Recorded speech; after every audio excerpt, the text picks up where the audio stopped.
Hello and welcome to Khayelitsha. Welcome to the Nelson Mandela Stadium. This is all part of the ANC birthday celebrations, and today the President will deliver the January the 8th statement. It is the first one where the ANC is part of a government of national unity. It's also the first time that the ANC is in this province in more than a decade, and it's the first time that they're hosting it at an event this small. Do you remember Mbombela last year? The stadium was packed to capacity. That's more than 40,000 people. I believe that they can get up to 22,000 people here today. The ANC says it's all part of it's a big plan. They want to bond with the community. They want to be with their people. The people they say that the DA has accused. But the DA mayor in Cape Town says that's simply not true. They only got in touch with him in November.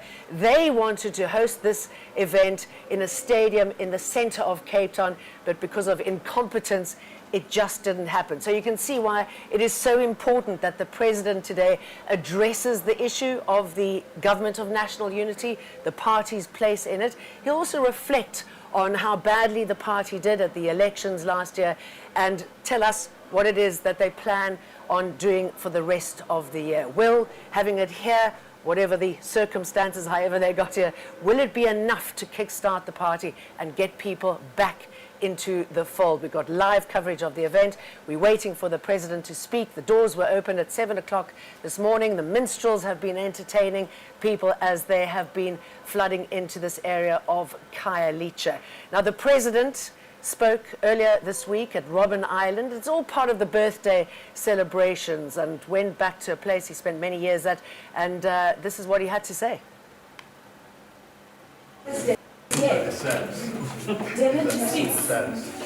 This one, that's where Mandela spent a lot of his time.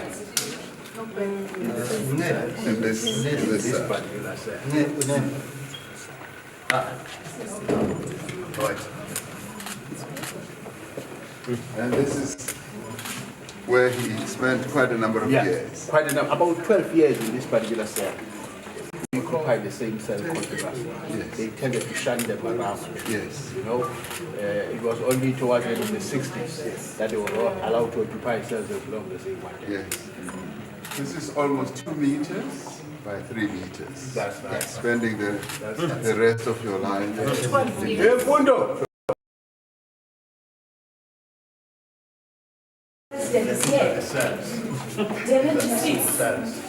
This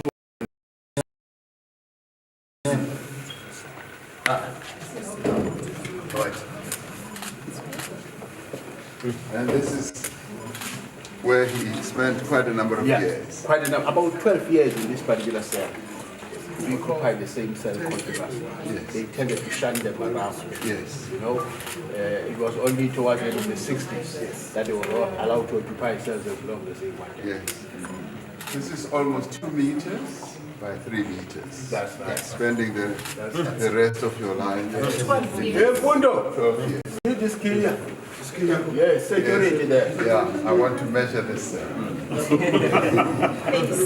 Can we leave you here for an hour? I think you must spend an evening, President. I think you must spend an evening I must come and spend an evening here. in the cell. Yes. I wonder who's going to get the honor of locking him up. And you have the honor It's a double lock. And it's a double lock. Yeah. This is a master key. Yes. Not that fake key which they were trying to auction in New York. Yes. So go in, Mr. President. I'm sure people will. This brings back memories, very sad memories, where you just live by yourself without much to do. And in my time, I used to have ants as my friends. So I would study the ants as they moved across the cell where I was. And I even gave some of them names because they just moved right across. And that gave me entertainment. And I studied ants. Could have participated in the making of the movie Ants. because I studied ANC for many months. This brings back very sad memories for me as well, because I was in a similar situation. But of course, nothing near what our leaders went through, because they went through this for years. And mine was just a tiny moment, which is very insignificant in the broader scheme of our structure.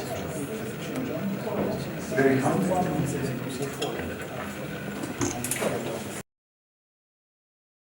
Now, the President has arrived. He is already in the Mandela Park Stadium, along with many others, and we are waiting for his January the 8th address. We saw him there at Robben Island, was part of the 113 years of birthday celebrations. And you might remember that that day was rather tainted by the news that Nelson Mandela's grandson was arrested in Johannesburg, along with several others. He was arrested at the house where Nelson Mandela died, and he has been accused, along with the others, of hijacking a car and having an unlicensed firearm. So it was not the sort of day that the ANC was expecting. At the same time, they got a letter from Jacob Zuma demanding that his membership of the party be reinstated. But a much better day was the golf day that they had here in the Western Cape. Cyril did a fantastic swing, I believe, and I'm just going to tell you who some of the interviewees are. We spoke to a businessman after Cyril, Ramaphosa Slengani Matabula. He's an avid golfer. Then we spoke to Mpumalanga's Sport and Culture MEC, Leah Mabuza, and the Treasurer General, Gwen Ramahopa.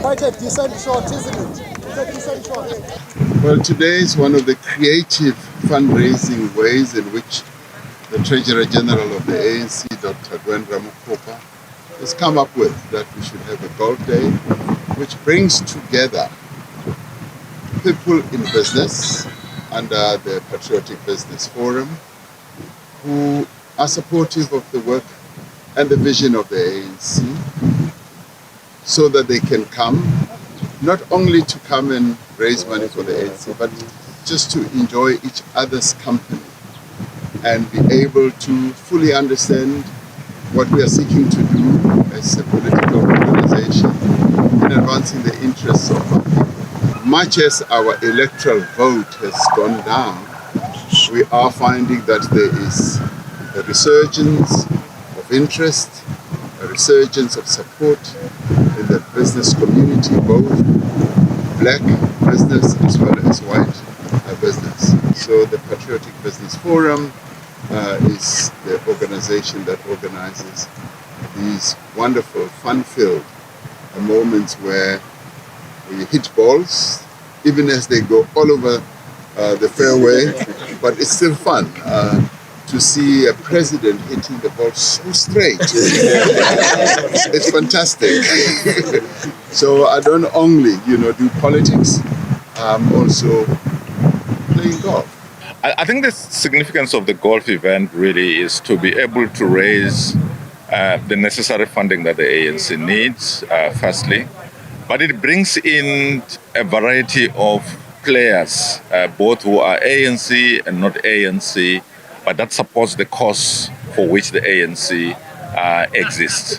And a golf tournament is able to do that much more effectively as one platform of the many platforms that the organization can use to fundraise for its activities. The 7th administration speaks about taking sports back to the people, and therefore we had to introduce one another, myself in particular, into all these sporting codes. I am a member of the Preston Ladies in Mpumalanga, which are the only ladies that are going to participate in this presidential golf tournament today, where we are saying we also want to put golf into Mpumalanga province, into the young kids also, so that they can become exposed, because we believe that sports, particularly golf, can empower a person, can change a person's life. but we also wanted to start into an early generation. This particular moment, we are focusing on two issues, if not three. The first one is that this is the 113th anniversary of the African National Congress. Under different circumstances, when the ANC is leading a GNU, and it's also to call on South Africans to focus on what we've achieved together and build their own. I think what the public has said to us, the voters, is that we must work more together as leaders across political parties, across sectors, to put South Africa at a higher level, because we have left a lot of people behind. Our democracy has made progress but has left lots of people behind. So we must all work together to inspire South Africans. The second issue is that this is the 70th anniversary of the Freedom Charter that also declared that the wealth of the country must be shared by all who live in it and who work it, including the land and other issues. And the focus should be on how we put our heads together, those that are ahead economically, to lift as they rise. The last issue is about South Africa hosting the G20, presiding over the G20. The theme, solidarity, equality, sustainable development. It can only be achieved if we work together. So we're grateful that this golf event is sold out.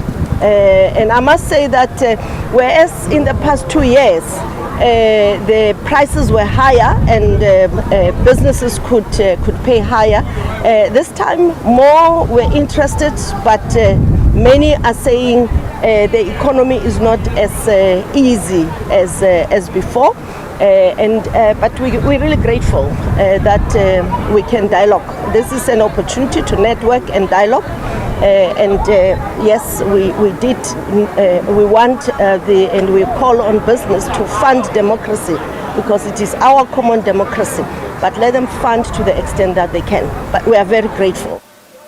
But let's leave that golf day, which I believe was a success, and come back here to the Mandela Park Stadium, where the official program is underway. The Interfaith prayers are being delivered now. Let's listen in.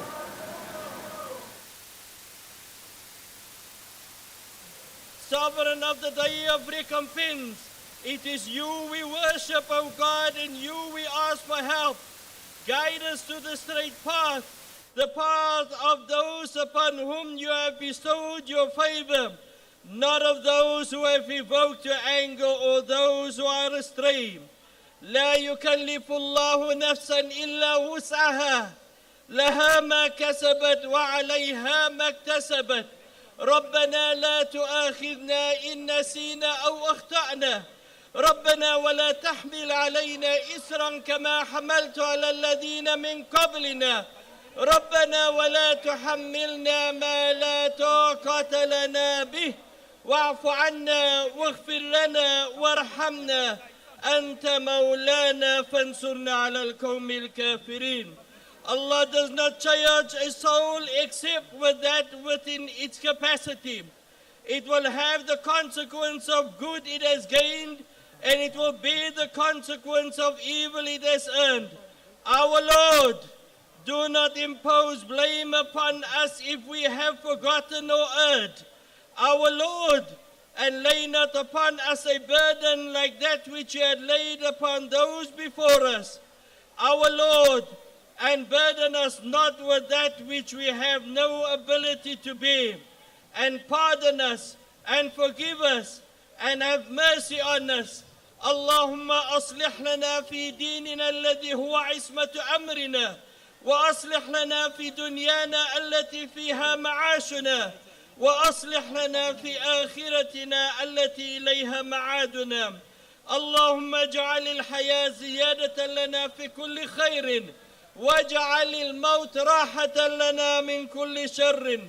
O God Almighty, make our religion right for us, which is the protection of our affairs. Make our worldly life right for us, in which is our livelihood. Make our year after right for us, in which our return and make life an increase for us in good and make death a relief for us. ربنا آتنا في الدنيا حسنة وفي الآخرة حسنة وقنا عذاب النار وصلى الله على سيدنا محمد النبي الأم على آله وأصحابه وبارك وسلم. رب اغفر وارحم وأنت أرحم الراحمين آمين. Viva ANC, viva! Viva ANC, viva! Viva ANC, viva!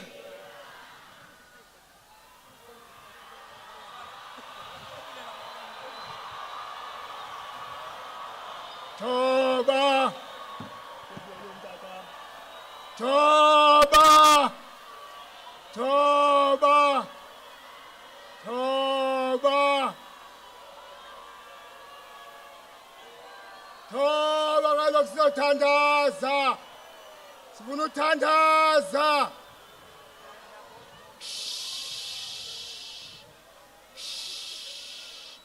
Yehla. Yehla ANC ndithi yehla. ANC ndakucenga ndithi yehla. Yehla ANC. Masithandaze.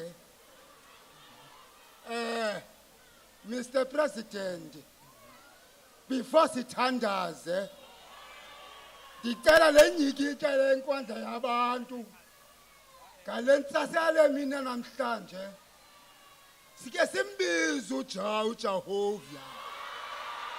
Ke simbize uJahovia. Abe nathi. Mamela ke. Kasimbiza ngizawuthi mina kuwe ja wena uthi Rastafari ja ja ja ja masithandaze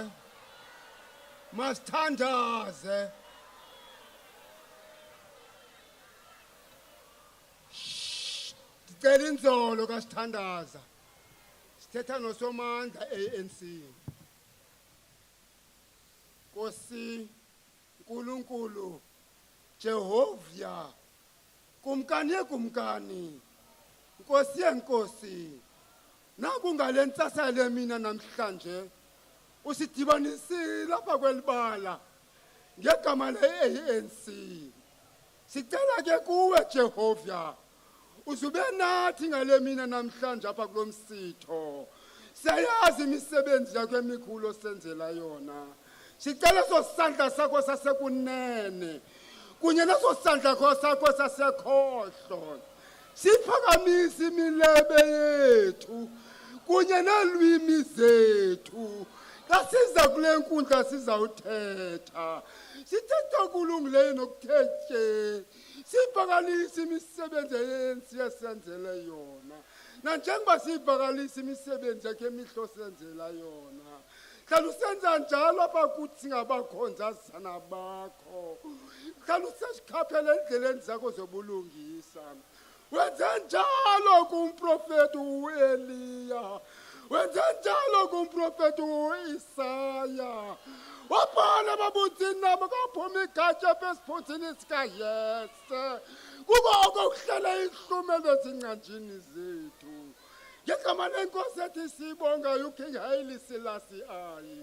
He is the King of Kings. He is the Lord of Lords. He is the conquering lion of the tribe of Judah. He is the island of himself and the light of this world. The power of the Holy Trinity. He made us today to Satamasakana in this field. Oh my good gosh, my Lord. Put your hands and bless everyone here. And give strength to our Lizard. And give strength to our Lizard. May the Most High God bless us now and forever. Ja! Ja! Ja!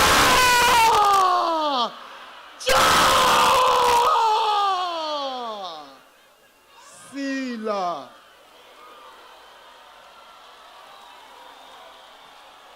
we conclude these prayers and say, God bless our continent, Africa. Guard and protect her children, guide her leaders to lead with wisdom, and give her peace. Makube njalo. Amen. Makube njalo. Say makube njalo. Amen.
All right, if you've just joined us, we are in Khayelitsha.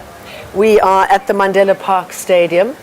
It's the first time the ANC has held it here. It's the first time they've been back in this province in the last 10 years when they lost their support here. Gwedi Mantashe might look familiar to you. He's standing at the podium and he's just about to start talking. We've been listening in to the Interfaith prayers. Now, this is the first January 8th statement that's going to be delivered when the ANC is part of a government of national unity. We've seen some of the friction play out over the destination, the location of this, with the ANC saying that they really wanted it here to bond with the people, and the DA mayor saying that actually they wanted it in the center of Cape Town, but they were too inefficient and they weren't able to organize it in time.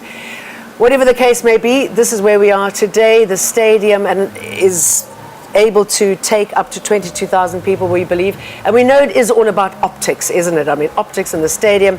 When we covered the MK in KZN at the end of last year, I mean, they hardly filled that stadium at all. It is a real statement. Stadiumology, I think Tsidi Madia calls it. So we'll talk about what that means, what that looks like for the ANC. We're expecting the president to address the crowd.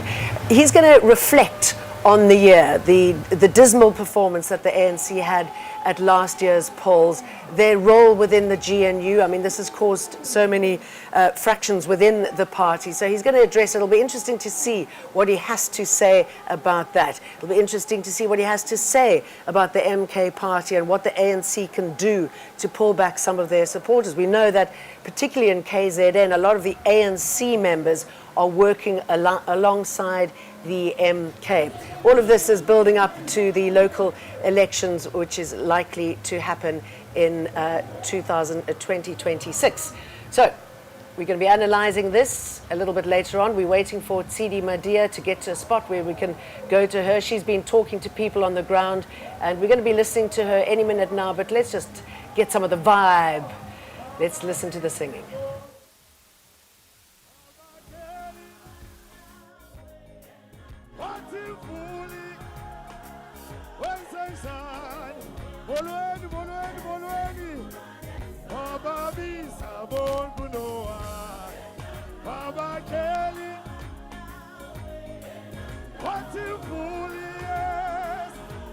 izandla konje, izandla konje. Ungena Noah. Aibo, ungena Noah. Ungena Noah. Ikona, ungena Noah. Ungena Noah.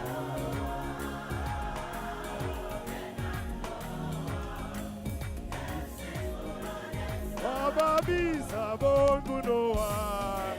Wabakelinga nawe. Wathi uvuli. Akasikule sonke. Waza wababiza bongu Noah.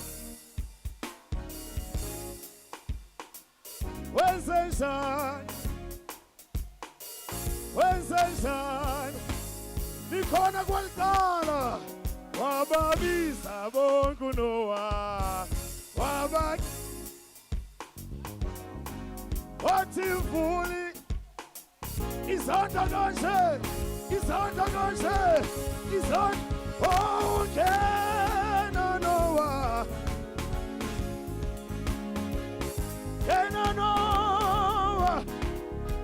Ungena Noah amandla ophakamisa usefe phakamisa inombolo ubani isikhokho akasikule sonke ophakamisa usefe phakamisa inombolo ubani isikhokho. Oyibi amasoja, ibi amakerila, kubani isikokho.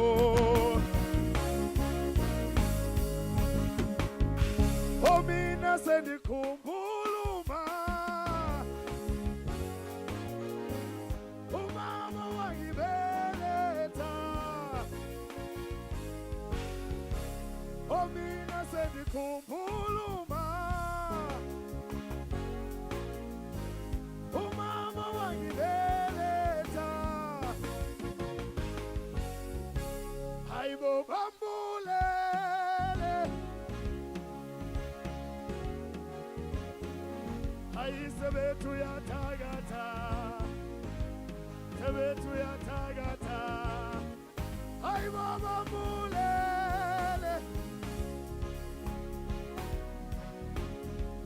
ayisebethu yathakatha oh kanti uyathandaza hayibo bambulele ayisebethu yathakatha kanti uyathandaza Kio mama Kio mama Kio mama Kio edini kalele tatiti nabo edini kalele abantu bam naba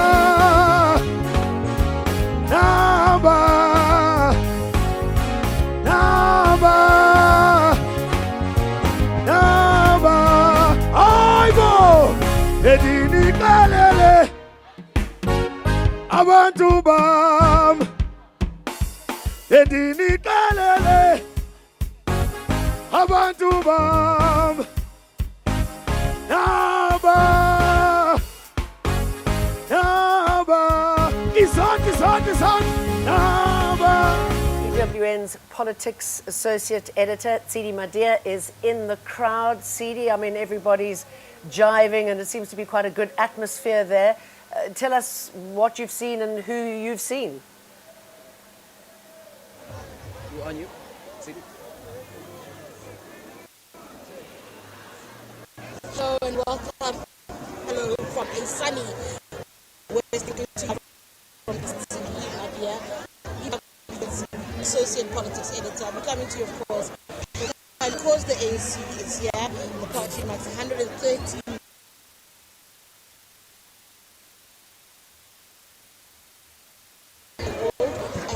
time around, it's in Khayelitsha. They've said it's to be with the people. They of course it's back and forth between the DA and the ANC about why we find ourselves where we are today, why we're not at a different venue. But anyway, we are here. As we look around, as we pan the camera, you'll see that we are at a park here, not a stadium as per tradition here in Khayelitsha. And I think any other party on average would be really proud of the numbers, but countless ANC victims.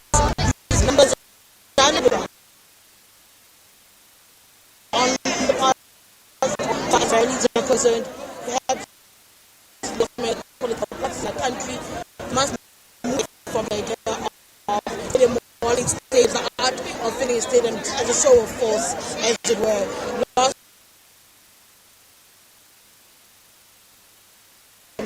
There was a flurry of supporters, ANC faithfuls coming out. So there was difficult in accessing the stadium. Struggle to actually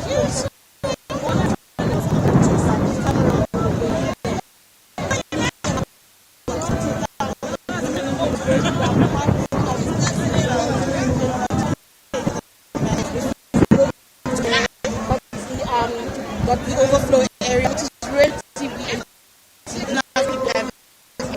populated this area, now it's Mandela Park, and residents trying to get out of here. And this is response to the ANC from members of the community here in Khayelitsha. I think it's so important. I think about a message that will come from the president. Of course, tradition. The January 8th statement, the address that comes from the leader of the party, is a line of march. It's the vision for the year and what the party hopes to do. Last year, the party focused on the 30 years of democracy. It was a big year for the country. They also went to elections. What's different is they come to the Western Cape following a massive loss polls where the majority support that they enjoyed for 30 years, 3 decades, had fallen under. So the ANC today actually reflects on how it got to where it is at the moment, what happened. They've got to consider their losses. And they feel like for me, by design, they're not here by mistake. It is the party's own doing that people lost faith in it. They will tell you that it's an era of rebuilding. I'm not sure what that would look like. I'm not sure if they'll be able to communicate that message well enough to supporters who've gathered here today. Again, last year, the president of the party focused a lot, Cyril Ramaphosa, on the work that they've done. I think today he needs to take the party and even those who are listening from the citizens into a journey of what is possible for the ANC going forward. I have lots of conversations about the issue of top of mind for the leaders in the party and whether or not they remain connected to the masses. You know, part of the issue around the ANC in the past has been the issue of distance. That here's a party that finds itself quite distant from its supporters. Can they close that gap? Based on what I saw this week, there's a lot of work cut out for them. If they are to close the gap between themselves and supporters, they've got to get over their own internal battles for power and leadership in order to try and close that gap. And that's where that succession debate lies. The 2027 conversation that, even though they've said is not to be spoken of, is actually dominating conversations behind closed doors. They've got to manage that better. Some of the leaders saying, all the leaders, stalwarts, veterans of the ANC saying, the ANC has to do everything it can to avoid a contestation at the polls next year, internal polls that is. They cannot, 2027 rather, next year is the local government elections, my bad. They've got to avoid having an internal contestation in 2027 in order to focus on next year's local government elections, in order to focus on actually rebuilding the organizations. And they've got to cut their ties, cut their losses on those in the party who do not serve the party. They've got to allow themselves to disengage in order to close the gap that's been created between themselves and supporters. These are some of the things that I'm looking out for. Of course, citizens should be looking out for what the ANC wants to do with local government elections in mind next year. The faults that they admit to, how do they rebuild themselves in order to be able to serve the country? Because even though it's their birthday, even though it is about themselves, it isn't just about themselves. No political party exists just to be in power for themselves. We'll be here with the crowds watching, of course, as the ANC marks 113 years. We'll listen to the ANC president, we'll try and make sense of it. We'll also speak to analysts to understand how they view the party in 2024, how they believe the ANC can regroup, if at all there's an opportunity for the party to regroup and to rebuild. I've never seen, as I said before, an ANC birthday celebration quite like this. It can be big for any other party, but for the ANC, it's a little bit shocking to see the ANC like this, and that's something that they need to process themselves as a political party. Back to you, studio. That was Sidi Madia giving us a taste of what it's like down there, what the feeling is like. It's an important time for the ANC, obviously. They're part of the government of national unity now. We've got the local elections coming up, the succession battle that she was talking about, all important things that the party has to address. I mean, the party in a weakened state, the fact that it has to now share power. What's it able to do? What will it need to do in order to regain the trust of those that it had lost? I mean, I was talking to our reporter Lindsay Dendlinger a little bit earlier on, and she was saying Nomvula Mokunyane was complaining about the state of service delivery in this part of Cape Town. And Lindsay was saying to her, well, then how come so many people from the Eastern Cape are coming to the Western Cape? Clearly there are problems in areas like that where there are service delivery problems. And there's a reason that they're coming to an area like this. And then Nomvula Mokunyane apparently said, well, that she helped some people clean out their house. I guess that's what it means when they said that they're going to be bonding with their people. And, you know, will it be enough for them to gain the power that they lost over a decade ago? National provincial leaders are on stage now. Let's listen to what they have to say.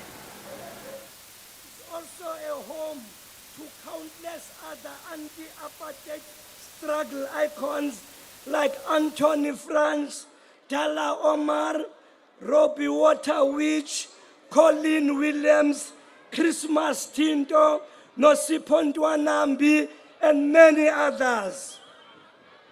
As we look around us, we cannot ignore the glaring contradictions that define our province. In the leafy suburbs of Sea Point and Camps Bay, we witness opulence and privilege that seems worlds apart from the harsh realities faced by our brothers and sisters in Nyanga, Gugulethu, Misha's Plain, Manenberg, and right here in Khayelitsha.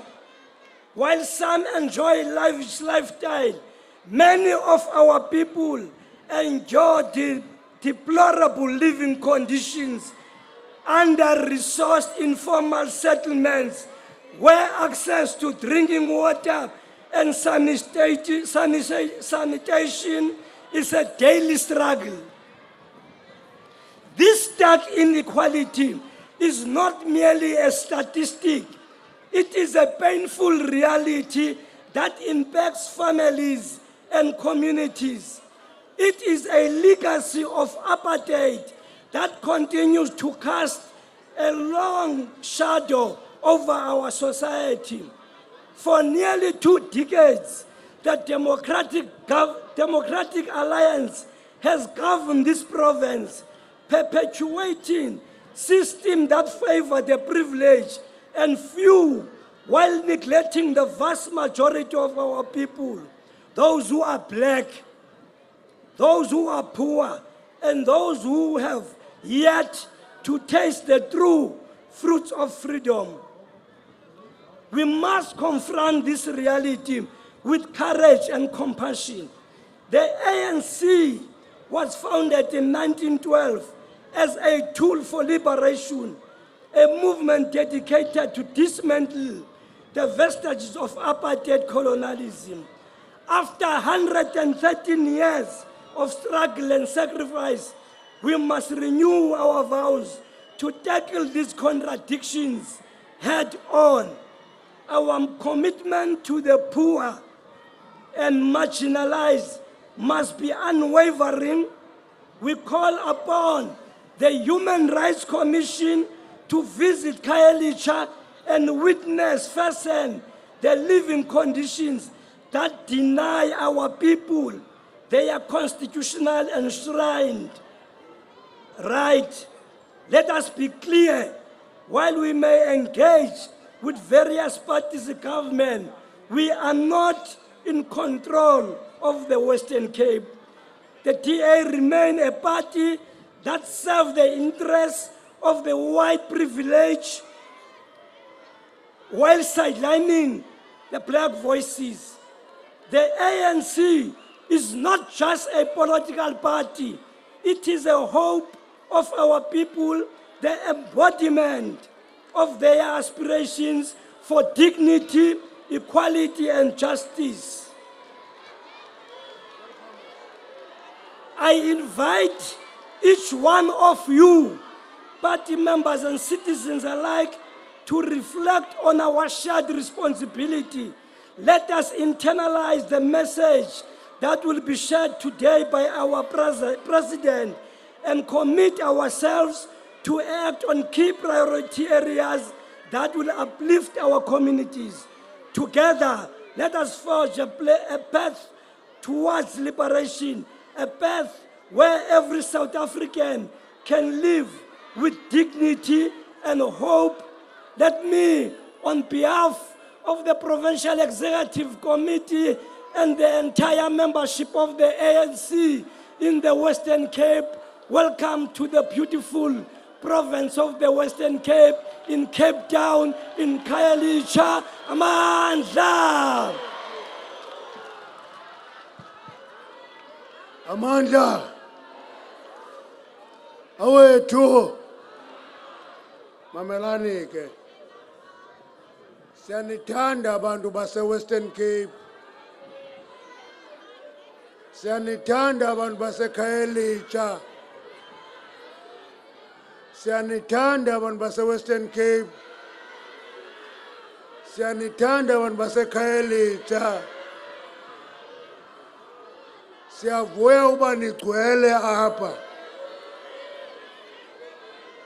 Masamkele inkosi ezikhoyo apha zonke. Zonke inkosi, kukho neenkosi zangapha, inkosi zabaPedi, uQueen Manyaku, Thulare ulapha, uzowujoyina inkosi zalapha. Masamkele zonke inkosi. Siyavuya uba befundisi bakhona apha, sibulele aba bathandazileyo nabangakhange bavele. Sizawufumana istatement. Esi statement sawubekwa ngupresident. Ayiyo presidential speech. Yima. Uyabona wami ndiwaphethe etasini amanzi. Mamelani ndiwaphethe apha etasini. Mamelani. I-statement esasifumana ayiso speech nje president. Si-statement se-National Executive Committee. I-ANC kayiphakame siyibone. ANC mayiphakame siyibone. Si-statement sayo esi sizawunikwa sona apha namhlanje. Enkosi. Masenze ngolu hlobo. Masamkele i-messages of support. Sango, President Richard Mkhungo, sondela baba.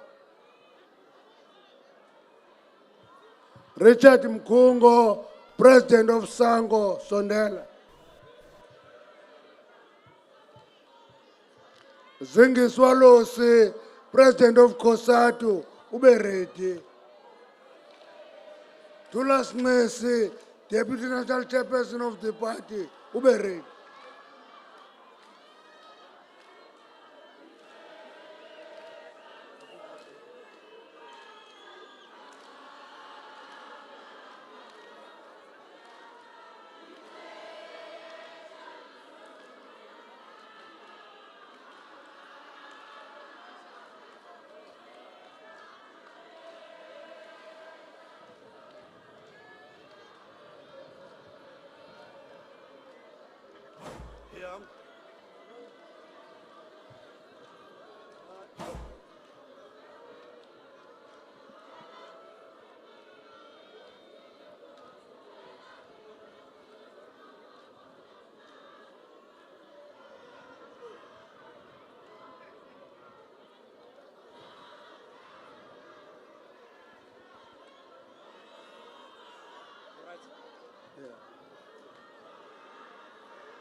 Thank you. Amanda! Amanda! Viva ANC, viva! Viva SSP, viva! Viva COSATU, viva! Viva Sanko, viva! Thank you very much, comrades. The Alliance leadership present, the Progressive Youth Alliance leadership, the traditional leadership present, the national liberation movements from various countries, our progressive pastors present, branches and supporters of the African National Congress, and the Alliance at large. Thank you, National Chairperson. We extend our revolutionary greetings to the ANC President, Comrade Cyril Ramaphosa. The entire leadership of the ANC present, the General Secretary of SANCO, Comrade Mike Sogo, and the entire NEC leadership that are here. We greet you all, comrades. We would like to firstly express our revolutionary gratitude to the ANC, to the opportunity we are given as SANCO to deliver a message of support in this important gathering. The January 8th statement for this year, comrades, marks a significant milestone achieved by the African National Congress. What I like, President, we were impressed last week. We were impressed last week in that the Communist Party commemorated our struggle stalwart, Comrade Joslov. The ANC also did the same in a different manner. But what we want to say, comrades, is that we admire Comrade Joslov because Joslov,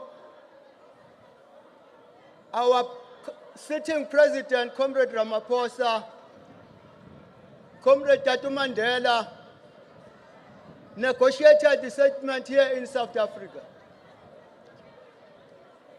Comrade Joslov masterminded the government of national unity.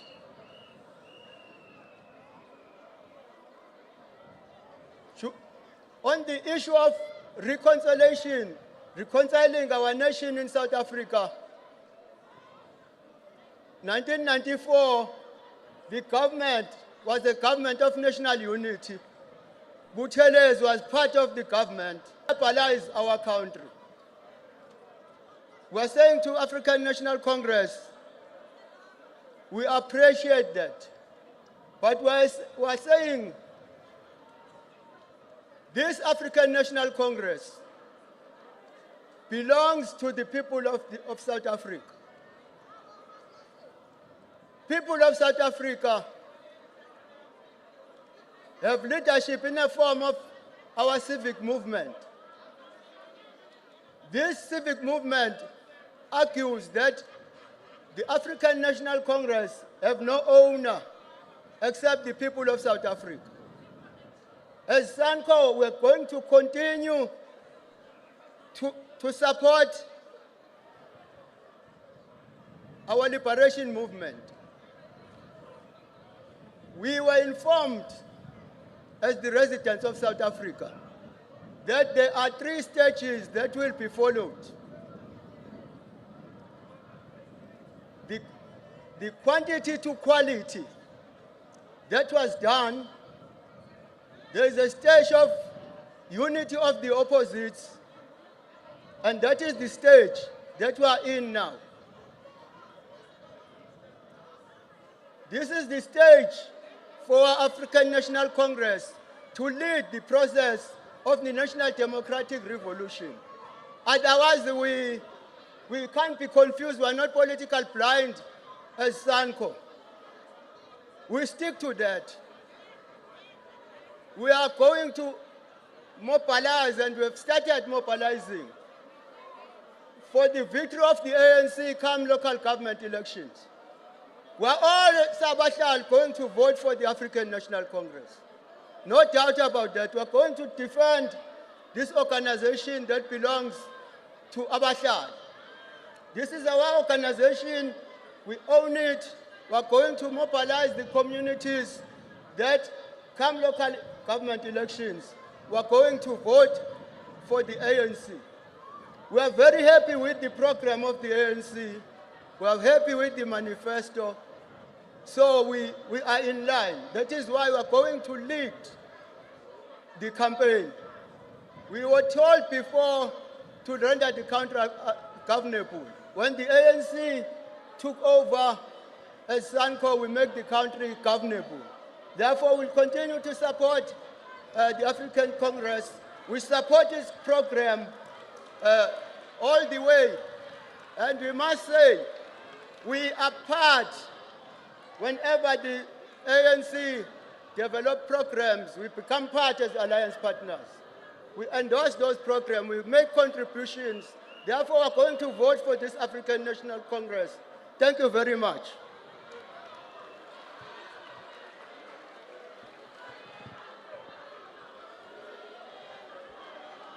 Amanda, alimamela upresident wabasebenzi ngoku. Ngizawumamela upresident wabasebenzi ngoku. Zingisa. Mandla!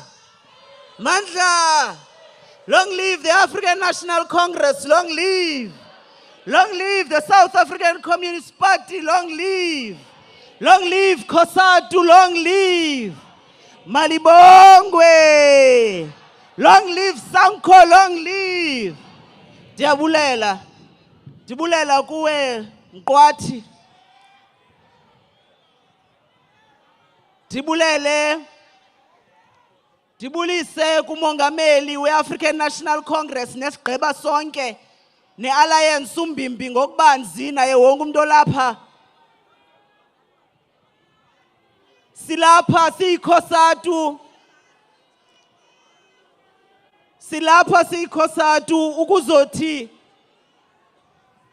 siyabulela kwi-African National Congress ngokuzisa elitheko apha eKhayelitsha. We honor the history of our liberation veterans who fought for the struggle of the people of South Africa. Western Cape, apha eKhayelitsha, sikhuphe inkokheli ezifana kunye noJoe Slovo, Oscar Mpetha, Dalcy September, Dala Omar. Bona abathe bayiva ingxaki yabantu abahluphekileyo.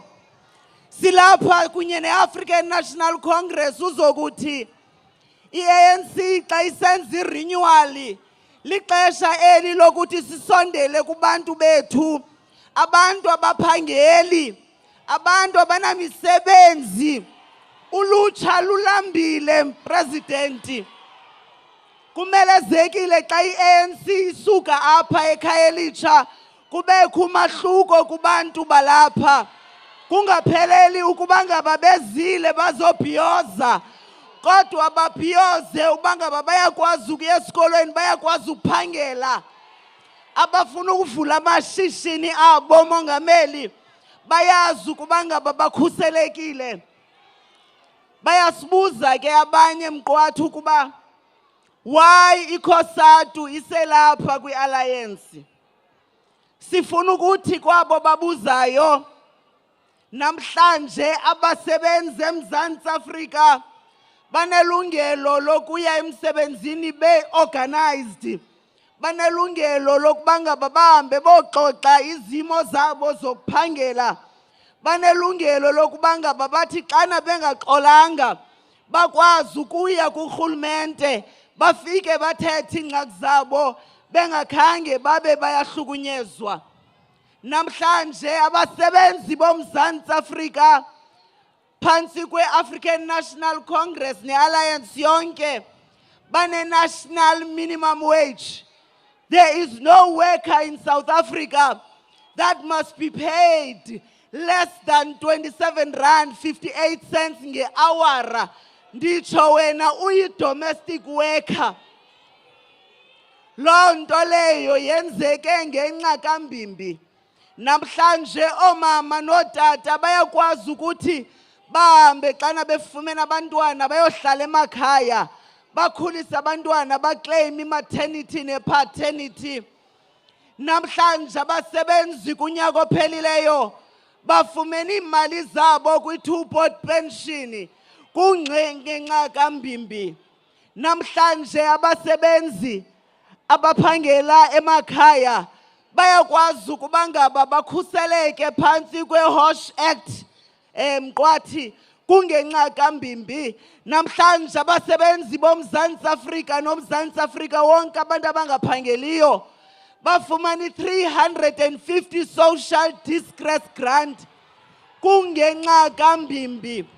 Namhlanje sibiza i-basic income grant ukuba ngaba mayibe yinto eyawuthi ibe sisibonelelo sabantu abangaphangeliyo.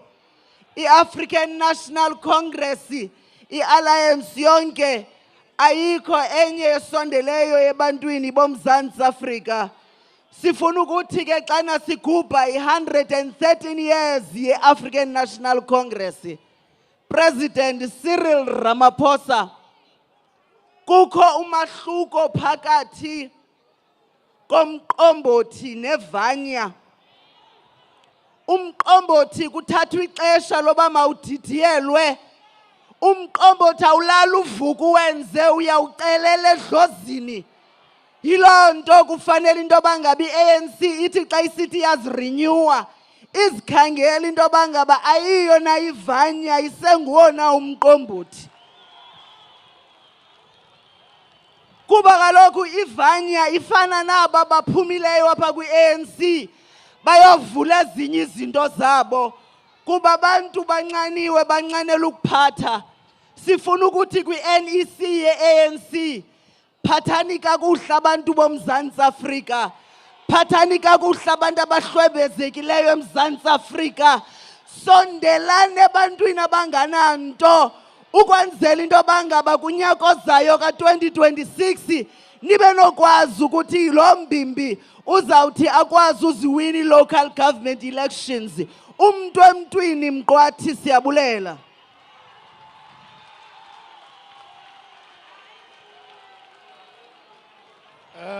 Tolo Sondela amakomanisi. It was Zingiswa Losi, the COSATU president, making an address. She's followed several others talking about the ANC, and joining me here in the studio is Sanusha Naidu, political analyst, and you were listening in on her a little bit earlier on. What has she been saying about the relationship with the ANC? Well, I think one of the things that she's picked up on is the idea that there's a lot that needs to be done in order to make this relationship much more stronger than before, particularly because you've got a tripartite alliance that comes into this January 8th celebration of the ANC, where the ANC is no longer the majority party in power. It's in the GNU. You've got partners like the SACP that have been very animated and critical of the GNU, and they've made the decision that they will want to contest the election as an independent political party. Now, for COSATU, the challenge is ensuring that they keep mainstreaming the rights of workers. She referred to decent work. She referred to the fact that the alliance is still relevant. But also the fact of the matter is that you've got to have the quality of leadership. You've got to have leaders that are willing to go that mile, willing to basically roll up their sleeves and be able to listen to what the rights of workers are. She mentioned decent work. She mentioned the fact that you need to create that environment, that ecosystem around investment, etc. I think what's also very interesting is that COSATU's role within the tripartite alliance, for me, will actually also have to be a reconfiguration at some point. Because as much as you talk about the ANC and the SACP, and she spoke about how they need to bilaterally engage with each other and think about what does this mean now for the alliance going forward in terms of contestation of elections.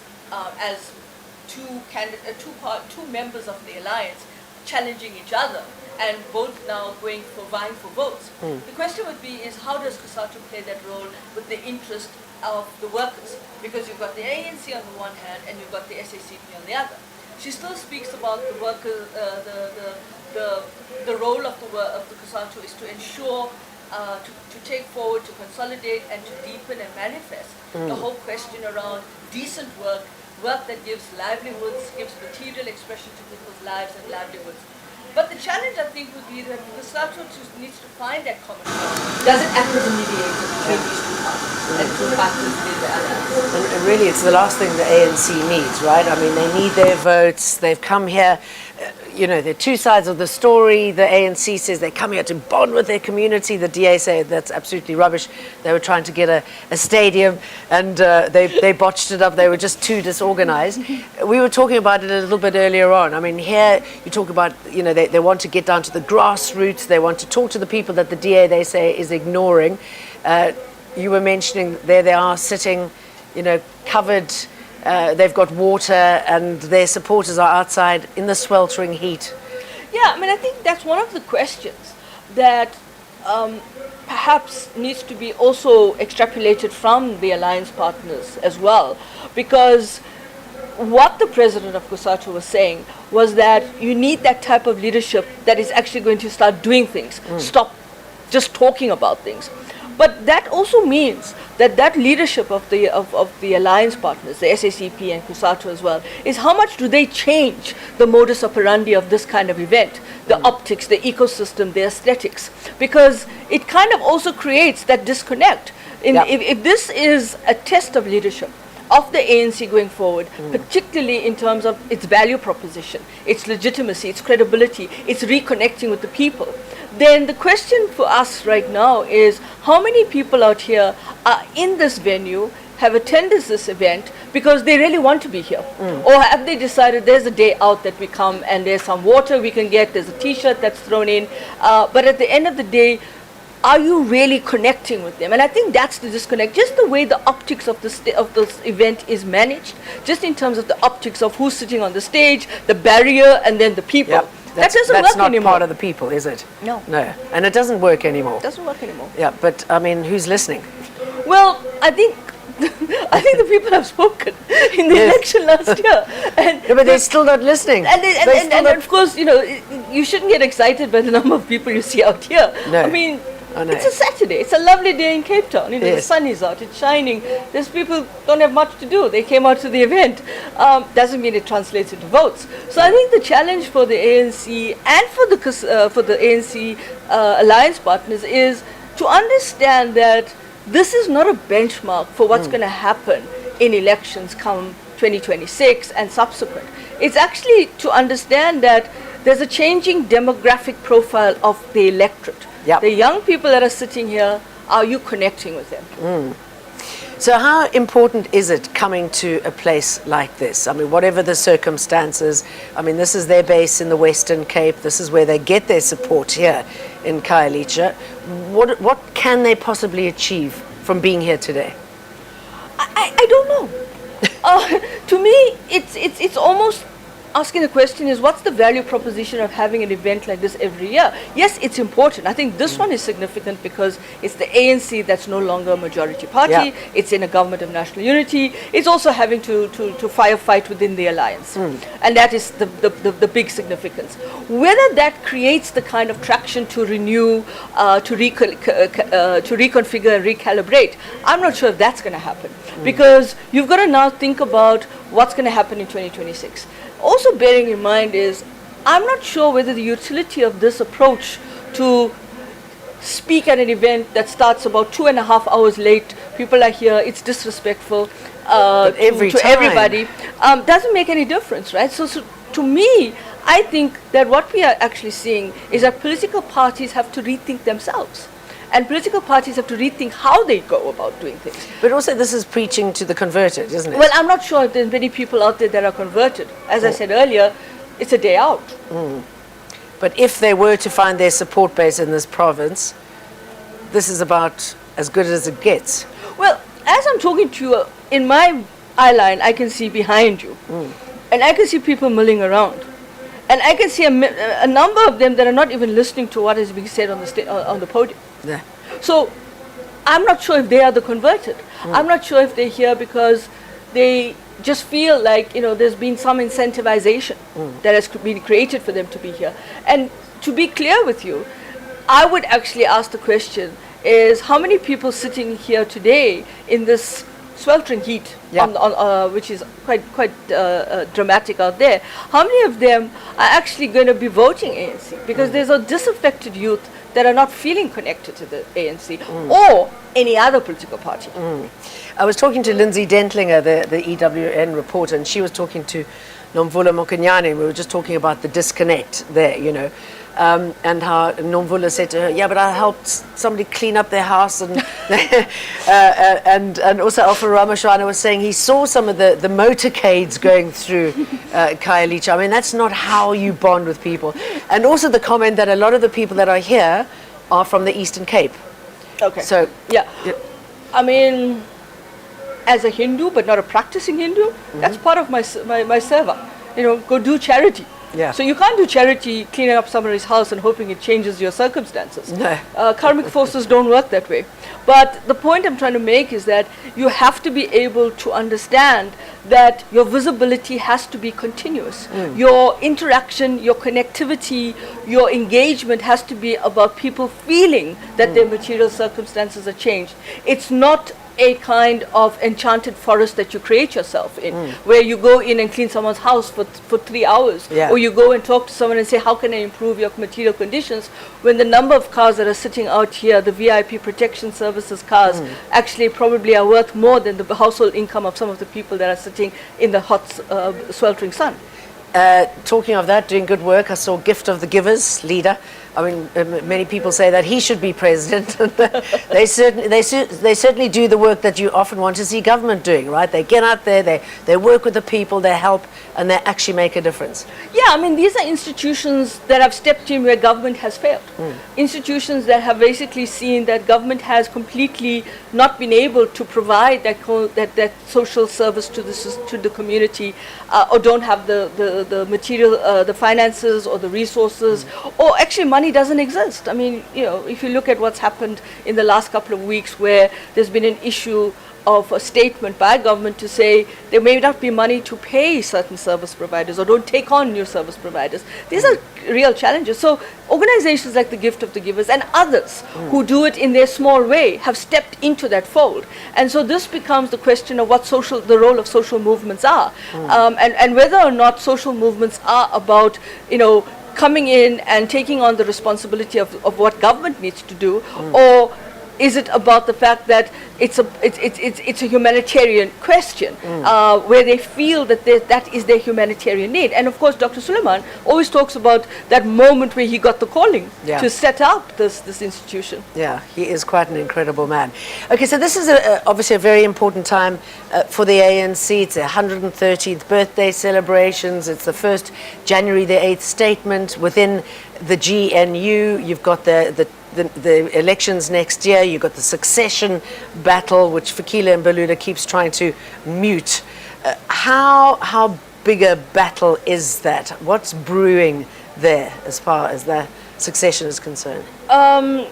It's difficult to say. I mean, technically speaking, there's a sense that Paul Mashatile will be the next incoming president of the ANC.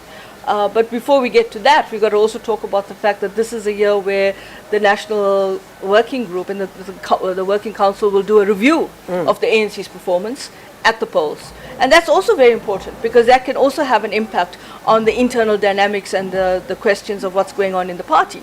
One of the things that's interesting about the party is also, if indeed the party does even worse in the local government elections in 2026, what does this mean for the elective conference of 2027? And is there any guarantee that Paul Mashatile is the successor that's going to come in? No. There could be other contenders. We're not sure what the party will look like, what kind of iteration it takes, where does this go? So everything is up in the air. Everything is like a betway kind of approach. Nobody knows what's going to happen. And so you're kind of entering a system or entering a position where the whole dynamic of this is that every minute it's changing. And the challenge for the ANC is that if they want to still remain that party of the significance of what 113 years mean, oldest liberation movement in the continent that is established, they pride themselves on that identity. Not sure, because at the end of the day, the structural conditions of society has changed. The material conditions have changed. The global system has fundamentally shifted. So the relevance of not just what we see as democracy, but what some people are talking about is democratic inconsistencies, is becoming much more real in societies around us. Look at Mozambique, look at Botswana, look at Mauritius, look at around us in the region. These things cannot continue as business as usual. So I think for the ANC, the fact that they actually, under Ramaphosa, made the conscious decision to accept the election results was a very important message to be sent to other countries in the region and across. However, when we look at Mozambique, there hasn't been that kind of traction of acceptance. You look at Botswana, there's been a natural transition there. Look at Mauritius, there's been that kind of acceptance. So that maturity of liberation movements have to start thinking about what their role is. And I think the ANC has done that under Ramaphosa. The question is, will it be taken forward?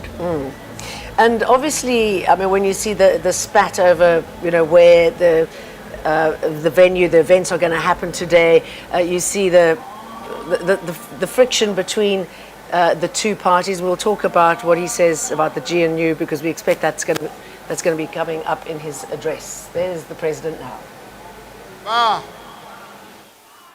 Manda. Viva ANC, viva. Viva COSATU, viva. Viva SACP, viva. Viva Sanko, viva. Amandla. Forward with the Western Cape, forward. Forward with Khayelitsha, forward. Amandla. Molweni. Dumelang. Goeiemiddag. Sanbonani. Abshin. Abshin. Demasiari. Demasiari. Amandla. Comrade Gwede Mantashe, the National Chairperson of the African National Congress, the Deputy President of the African National Congress and the Republic, Comrade Paul Mashatile, the Secretary General of the ANC, Comrade Fikile Mbalula, Obambizu go to Razmataz, the first Deputy Secretary General of the ANC, Comrade Nomvula Mukonyani, the second Deputy Secretary General, Comrade Marupini Ramokhopa, the Treasurer General of the ANC, Dr. Gwen Ramokhopa, former Deputy President of the ANC and former President of the Republic of South Africa, Comrade Kgalema Motlanthe, former Deputy President of the ANC, National Chairperson rather of the ANC, and former Deputy President of the Republic, Comrade Baleka Mbete, the former leaders of the ANC at the NEC level who are here present, the current members of the National Executive Committee of the ANC, the leadership of the alliance partners, COSATU, the SACP, SANCO, the leaders of the ANC leagues, the leaders and representatives of Umkhonto Wesizwe Liberation war veterans,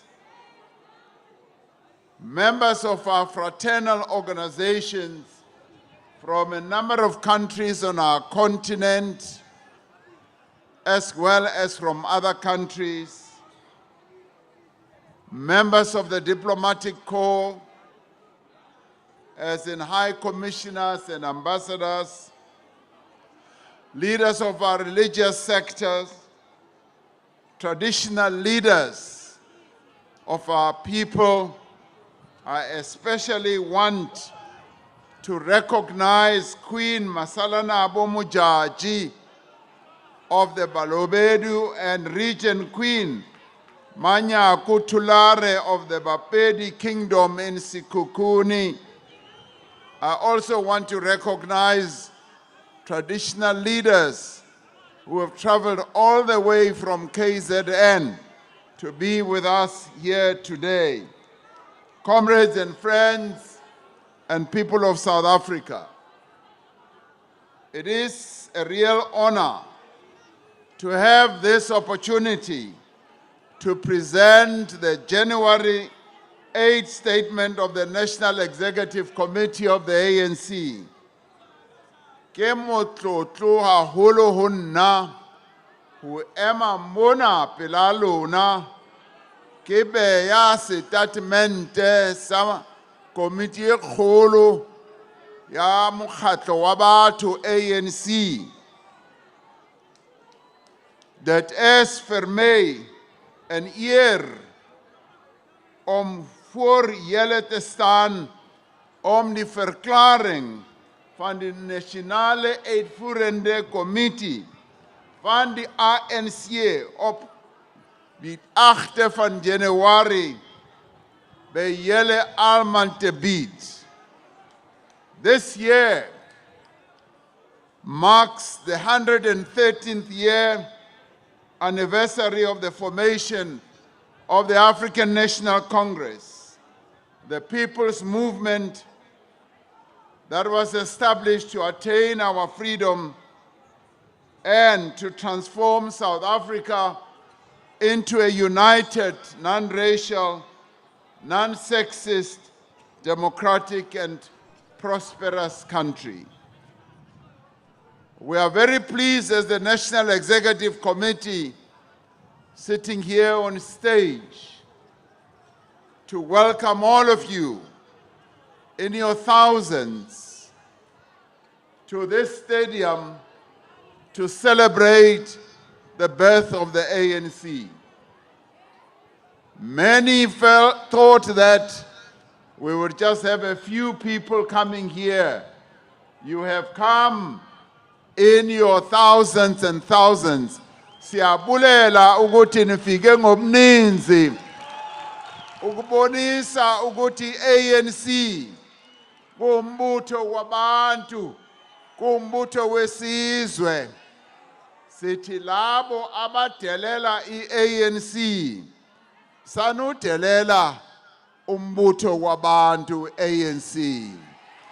iANC iyaphila, iyaqhuba, noma bayathanda noma bathandi. Sizawuqhuba siye phambili. Today we gather in Khayelitsha, in the city of Cape Town, here in the Western Cape, on the southern tip of our country and our continent. It is here where the East and the West converge, where wealth and poverty also converge, where justice and injustice, where despair and hope also converged. It was dubbed the Cape of Storms, but it was also dubbed the Cape of Good Hope. It was on these southern shores of our country that the painful history of colonial conquest, of dispossession, of oppression and exploitation started more than 340 years ago. It was driven by forces that sought to exploit the resources of our country, both in human terms and also in material terms.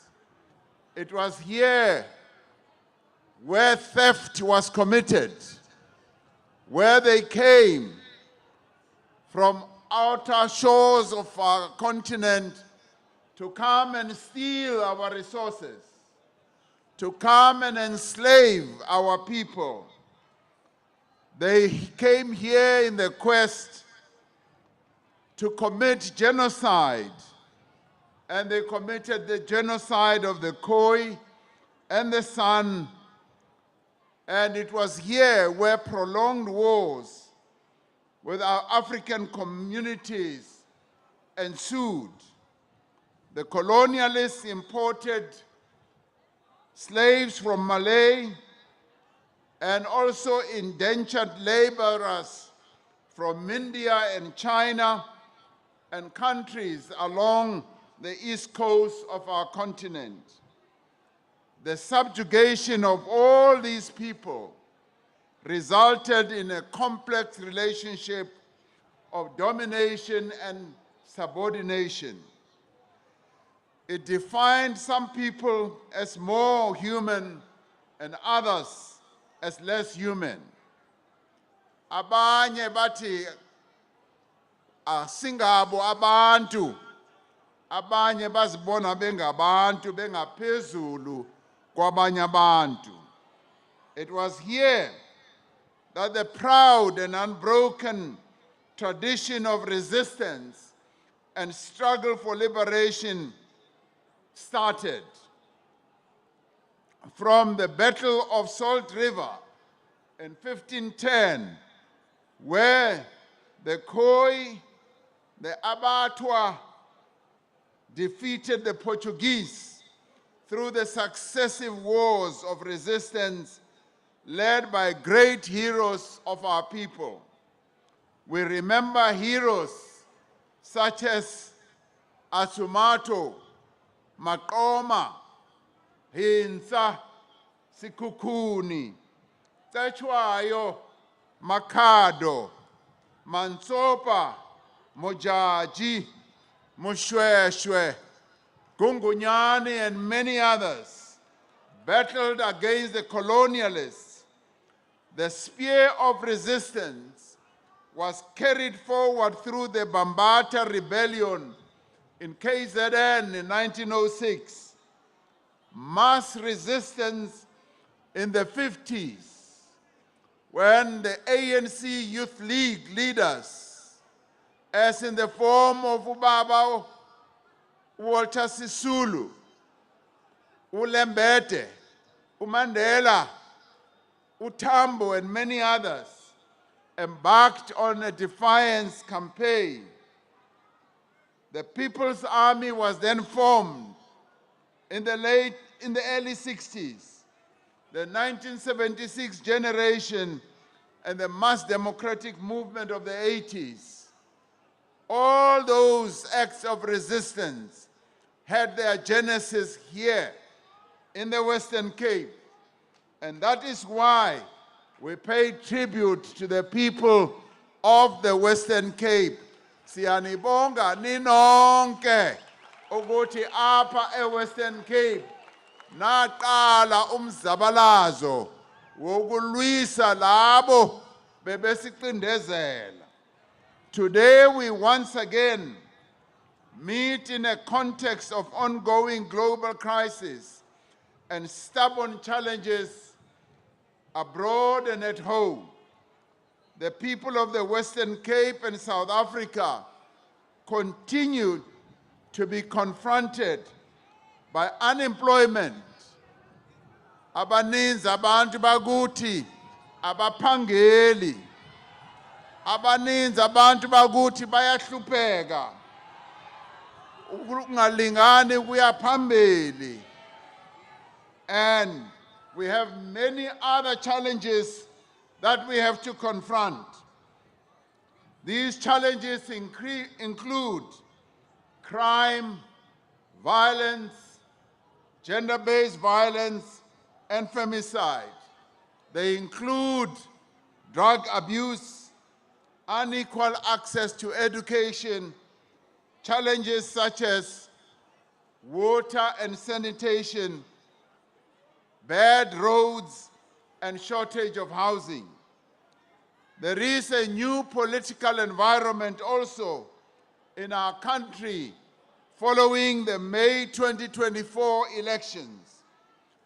Your movement, the African National Congress, is no longer in the majority in parliament to form government on its own, and now leads a government of national unity with 9 other political parties.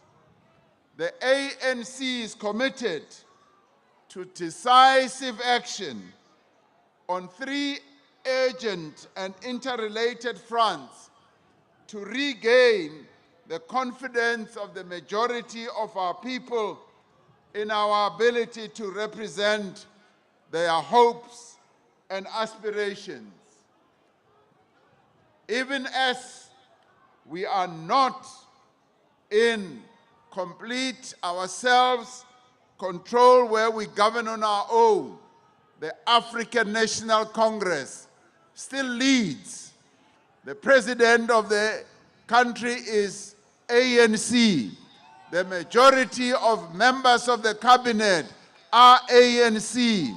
So therefore, isaqhuba i-African National Congress noxa ingafumananga i-50%. Our top priorities are firstly to improve the ability of our economy to create jobs and to ensure that we improve the lives of our people. Secondly, we seek to improve the quality of services and integrity, responsiveness and accountability of government in all spheres. Thirdly, we aim to renew and rebuild the ANC so that it can provide decisive and ethical leadership in the resolution of our country's problems. Sithi xa sijonga siyayibona ukuthi ANC iyavuka, iyashukuma, ukuba khona kwenu apha namhlanje kubonisa ukuthi ANC iyavuka ngempela, isaphila futhi isasnawo amandla. Siyabulela. Ons is baie dankbaar want dit wys dat die ANC is 'n organisasie wat lewe. Dit is 'n organisasie wat vorentoe gaan. Re a leboga gore mokgatlo ona wa lona o ntse o tswella pele, o ntse o bontsha gore ke ona o tlang etapele setjhaba sena sa heso. Ba rata kapa ba rate, ANC tswella pele. Le bao ba sa e rateng ba e bona gore ya pele. Ngaeno maipfi ziko bonala uri hei ANC dzangano helinoni liko uya phanda, bane ba sa lifune ba kho dilibona lichiya phanda, ba zwifuna namusi ba sa zwifuni. Ya mahlweni hina ayimanga ndawo yin'we. We take this moment to observe. This year, we observe the 70th anniversary of the Freedom Charter, a profoundly revolutionary document that serves as the enduring blueprint of our society and of a future that we seek to create. The adoption of the Freedom Charter in 1955 and the inclusive and participatory manner in which it was compiled was a watershed moment in the history of our country, but particularly in the struggle against colonialism and apartheid and patriarchy. The Freedom Charter was also inspired by the efforts of the women of our country who, the year before, 1955, launched the Federation of South African Women, FEDSO, and adopted a women's charter. This laid the foundation for the incorporation of the struggle for gender equality into the national struggle for liberation. The Freedom Charter inspired generations that followed, from workers to women, the rural masses of our country, and students and young people, professionals, as well as business people. The Freedom Charter provided impetus for non-racialism and for unity in the struggle for all national groups to be equal. The process initiated by the ANC to develop the constitutional guidelines that laid the foundation for our Constitution today in the 1980s was based on the Freedom Charter.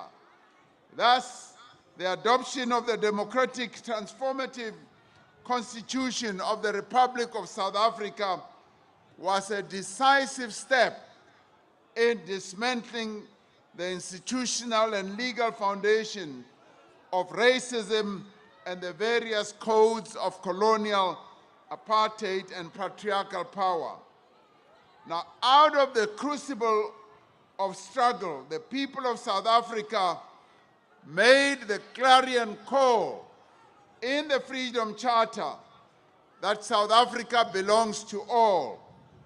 And as we celebrate the Freedom Charter this year, we will be focusing on the key elements of the Freedom Charter and focusing on what our forebears put forward in the aspirations of the Freedom Charter, and also to see the extent to which we have gone ahead to implement the Freedom Charter. The National Democratic Revolution, the NDR, is our theory of social change. It has guided our struggle for freedom over the decades, guided by the vision that our forebears set out in the Freedom Charter. The goal of the National Democratic Revolution is to transform South Africa into a national democratic society by eradicating all manifestations of apartheid, of colonial and patriarchal power relations. The NDR is defined as such precisely because it seeks to achieve four objectives. Firstly, to build a new nation with a national identity as an African country, which is underpinned by non-racialism, non-sexism, and unity in diversity. Secondly, to build a democratic state that is based on the will of the people without regard to race, class, gender, belief, language, ethnicity, and geographic location. And thirdly, to build a society that is based on the best human values, restoring the dignity and guaranteeing the freedoms and human rights of all the people of our country and improving their quality of life. And fourthly, to build a transformed, inclusive, and thriving economy that offers opportunity and decent livelihoods to all the people of South Africa, including the restoration of the birthright of all South Africans to the land, to finance, to skills, and other resources. Now, the success of this vision is objectively in the best interest of all South Africans. And in the main, the African National Congress is the one organization that has championed all these key objectives over decades and decades since its formation. The change that is envisaged by the National Democratic Revolution, and which is also encapsulated in the Freedom Charter and the Constitution of our Republic, represents the best in human civilization, where no one is left behind. The strategic alliance between the National Liberation Movement, the African National Congress, working together with the SACP, the Trade Union Federation, COSATU, and later the civic movement, SANCO, is possibly one of the best examples of the success of a united front that has worked best in the world. The alliance remains the proven vehicle to uplift the working class and the poor. And I must pause here and thank the leaders of the alliance components who stood here, from SANCO, from COSATU, and from the SACP, who spoke about the need for unity of the alliance. It is through this alliance that we have won historic victories. That is why sithi phambili neCOSATU phambili. That is why sithi phambili neSANCO phambili. That is why sithi phambili namakomanisi phambili. Kubalulekile ukuthi le alliance iqhube isebenze kunye. Le alliance singayiqhekezi. Le alliance singayihlukanisi. Iqhube iye phambili isebenze kunye. Kungabi nalabo abazawuphumela ngaseceleni. Kungabi nalabo abazofuna ukuthi bamele ngaseceleni.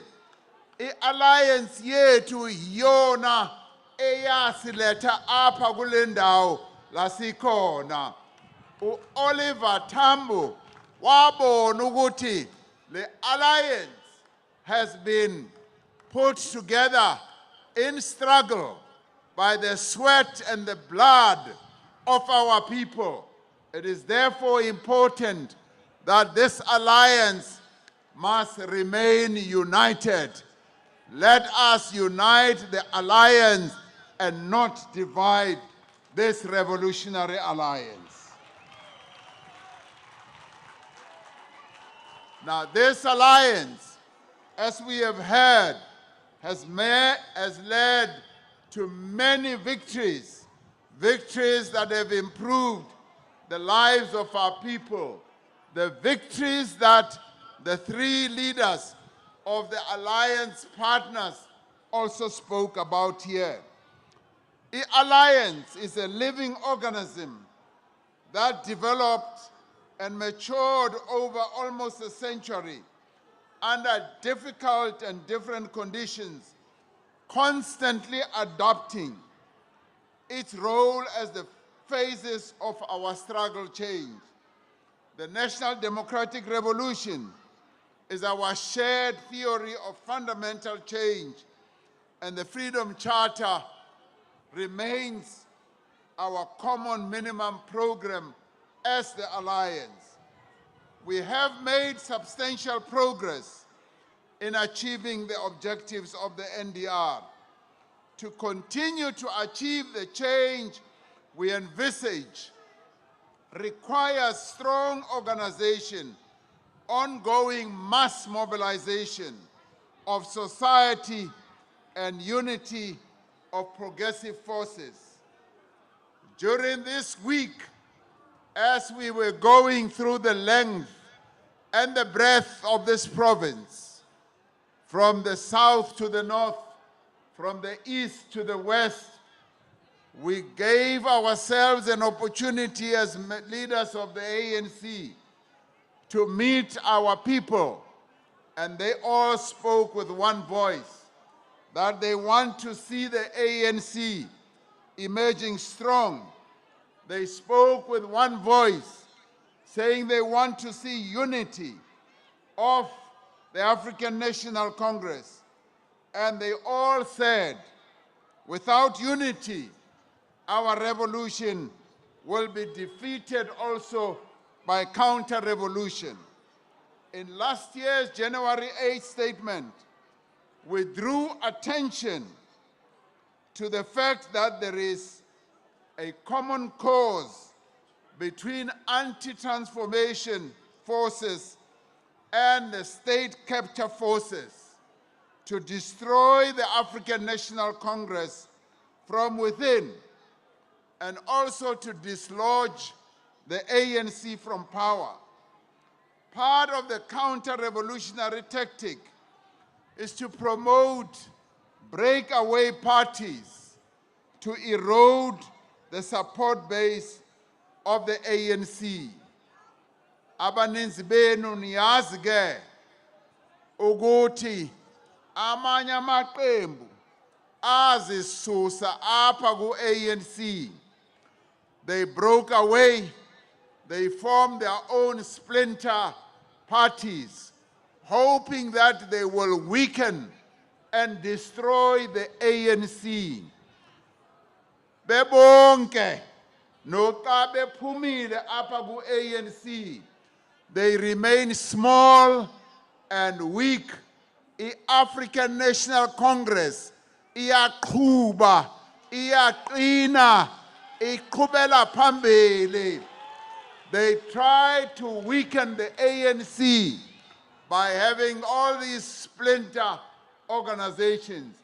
You know, xa ungajonga kakuhle, many of those other parties ezingaseceleni ku-ANC, many of them zisuka apha ku-ANC. Basuka apha ngoba bengathandi into ezithize ze-ANC. Bangathandi ezinye inkokheli ze-ANC. Xa bephuma apha, they think they will weaken the ANC. So bayihlule i-ANC. They will never defeat the African National Congress. Some of these parties masquerade as more radical than the ANC, but their revolutionary sounding rhetoric cannot hide the reality that they have common cause with the forces opposing transformation. The shared goal of all these forces is to deprive the ANC of the ability to use state power to effect change. To pursue the NDR effectively, the democratic movement needs to have a decisive influence over the state and a clear mandate to govern in pursuit of fundamental change. Without state power, the NDR will not succeed. And one organization only can have state power, and that is the African National Congress. Abanye aba bayaphupha nje. Uma bethi bafuna state power, state power. State power will always be in the hands of the African National Congress. The outcome of the May 2024 elections has been characterized by the National Executive Committee of the ANC as a strategic setback for the ANC-led National Democratic Revolution and the Congress movement as a whole. For any liberation movement or any progressive party, losing a majority in government is a strategic setback. We have to be honest that the outcome of the May elections was a really sad moment for the African National Congress. It was a huge setback for the ANC. Without an effective response, such a setback can halt or derail the progress of socio-economic transformation. The reasons for our electoral decline include the state of the economy. It also includes the crisis of unemployment and social reproduction. The reasons for our decline also include poor basic services and deficiencies of capable, ethical, and responsive governance, as well as the ANC's organizational weakness and our damaged brand. A combination of some of these reasons led to many of our traditional supporters, as well as voters, staying away from the elections or voting for other parties. We accept this, and the extent and depth of the electoral loss points to an organization that has lost significant support and public confidence. This may be a painful reality for us to accept, but our healing lies in accepting the depth of dysfunction in our structures and amongst our members and leadership.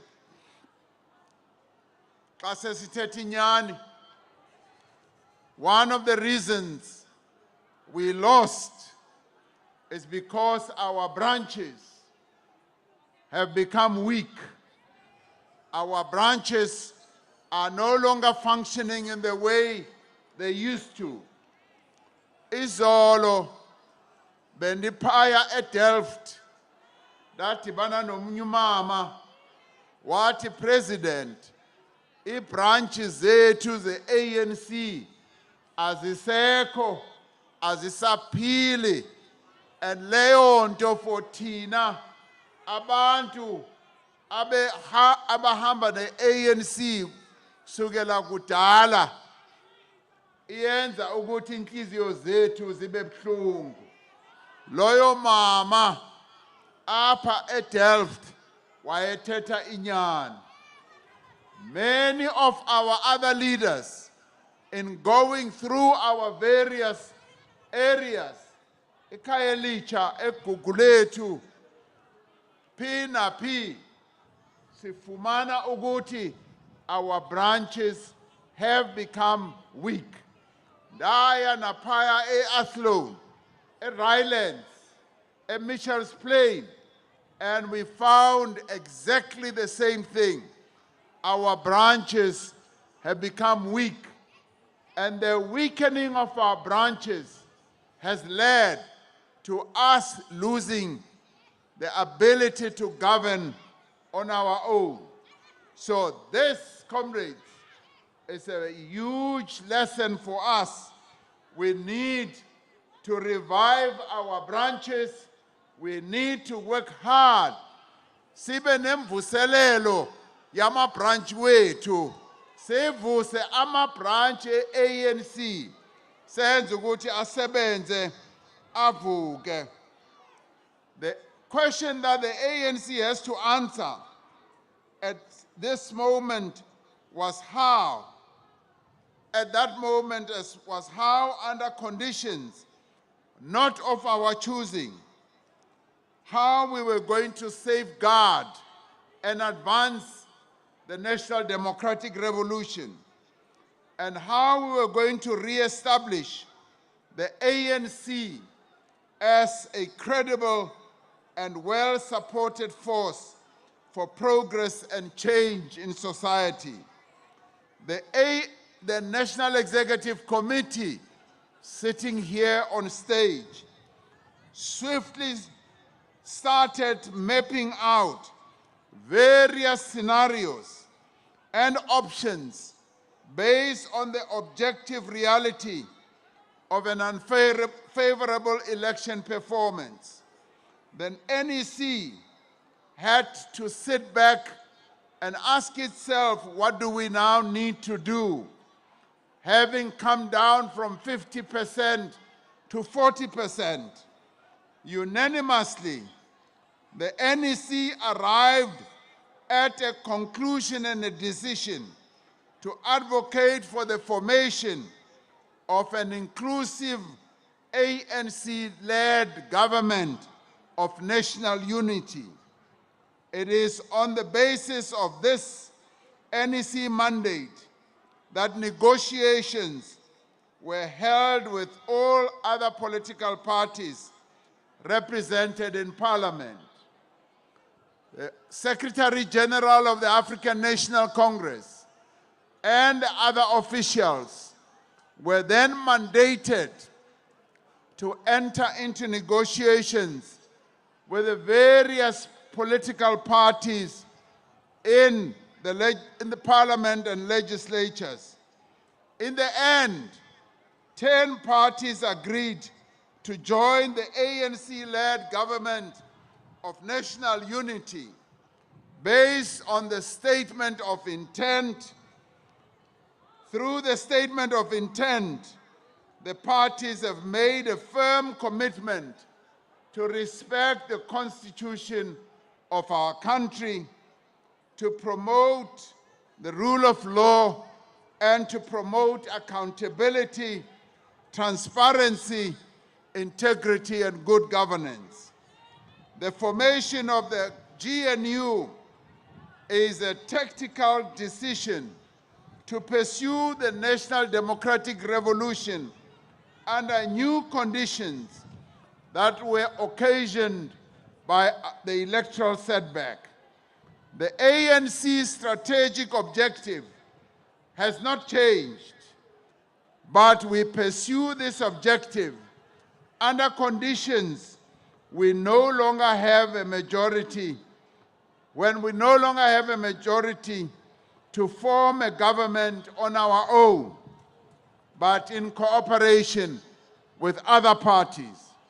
As the ANC, we are determined to regain public confidence and return as a majority party in the next elections. Uma siya kulolu khetho olulandelayo, sizabuya si-majority party. Bayathanda noma abathandi, i-ANC izawubuya iphethe yodwa. In the meantime, comrades, we will work with other political parties, even those with whom we have fundamental differences, to secure space for addressing the needs of our people as articulated in our 2024 election manifesto. Now, the false notion that the character of the ANC and strategy of the ANC has now been redefined by a single tactic of forming a broad, inclusive government of national unity is really a distortion of the realities our movement faced and should be dismissed out of hand. Bacinga ukuthi sesishintshile. We are no longer the ANC of old. We remain the African National Congress with our principles, being very clear on what we stand for.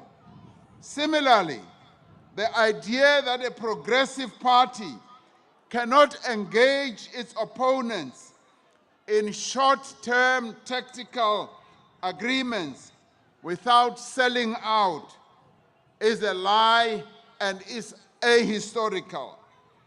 Our own experience, as well as the experiences of many revolutionary movements, show that there are moments where conditions require that you work with your opponents to secure space for the revolution to regain momentum. And that is precisely what we have done.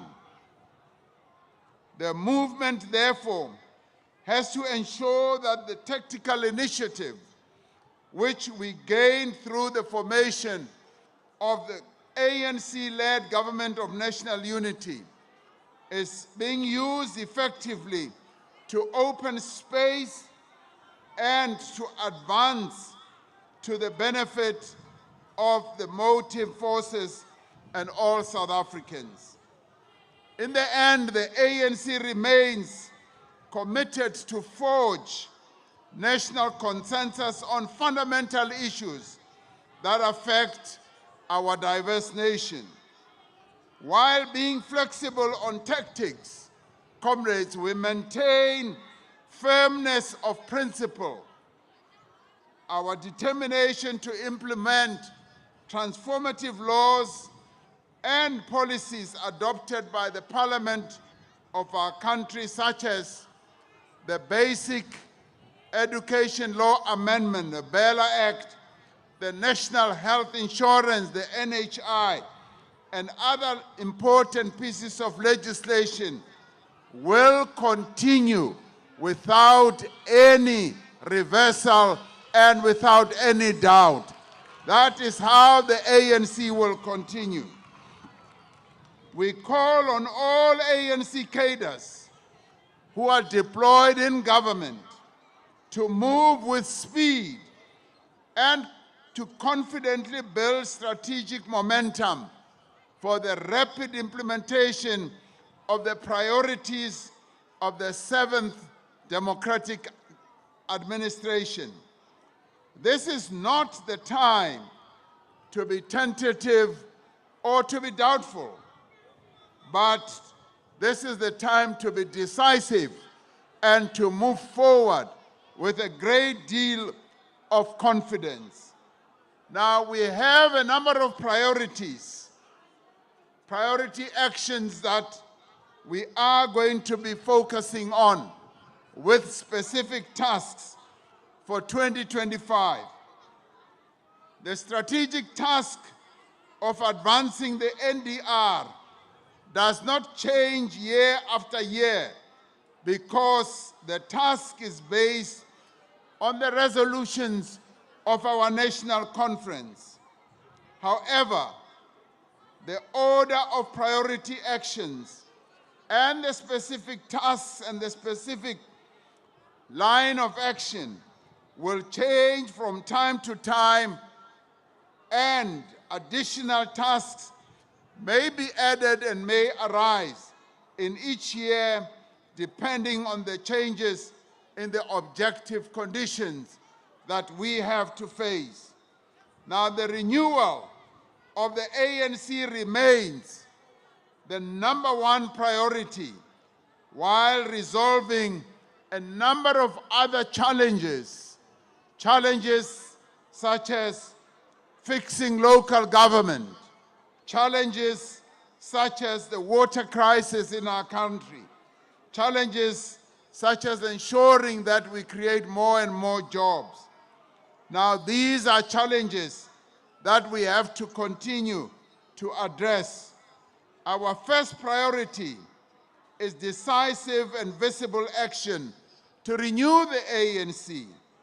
The 2024 election results confirm that we face an existential crisis, and this is a moment wherein the ANC should either renew itself or perish. And this is an important lesson that we have learned from the past elections. Unless we renew ourselves, unless we ensure that the ANC is renewed, we face the danger, yes, of perishing as a movement. The election outcome has taught us an important lesson. We have to do much more work with greater urgency and determination. The cornerstone of our renewal agenda, comrades, remains building our movement's capacity to discharge its historical mission. This includes strengthening the presence of the ANC in our communities and making sure that our branches, as I was saying earlier, focus on issues of development, focus on issues of ensuring that it will lead society. Now, the work of building our branches is the responsibility of all structures of the ANC, but it is also the responsibility of all leaders of the ANC, not just the leaders who are sitting here on stage. It is the provincial leaders, it is the regional leaders who are also here. Investing in the ideological development of ANC members is another important area of work that we must perform. Renewal as such is about fixing the ANC. It is as much as also improving the quality of governance and service delivery and fast-tracking the fundamental socio-economic transformation of our country. Now, pursuant to the renewal tasks that we set last year, we launched the ANC Foundational Course to ensure that all members of the ANC go through this course, and that includes the leaders as well. And with regard to ensuring that we foster a culture of ethics and integrity, we have strengthened the terms of reference of our Integrity Commission. Further, we have introduced a compulsory course on ethics and integrity in the political education curriculum. Now, enhancing the quality of membership is key to the renewal of the ANC. We have also paid attention to our membership system so that people who join the ANC must know that they are not joining to be members of other members. Abantu be join ANC, o joina kwa wena as a member, awu join omunye umuntu ozafuna ukuthi akusebenzise. So that's how our membership system is now going to work. Now, a renewed ANC must also focus on discipline. Kube nokuziphatha kakuhle in the African National Congress. We are going to continue to make sure that there is discipline within the African National Congress. Kungabi nabantu abazawucinga ukuthi bangayenza noma yintoni na abayithandayo. Khoskaba li o o tla nahanang hore yena o ka a ka iketsetsa ntho a e ratang mona ho ANC. ANC na le melao, o tlamehile hore ha o joina ANC o tsebe hore o joina mokgatlo wa melao, o joina hore o itshware hantle, o ska tlo itshwara o ka re wena o rata ntho o etsa ntho eo o e ratang fela.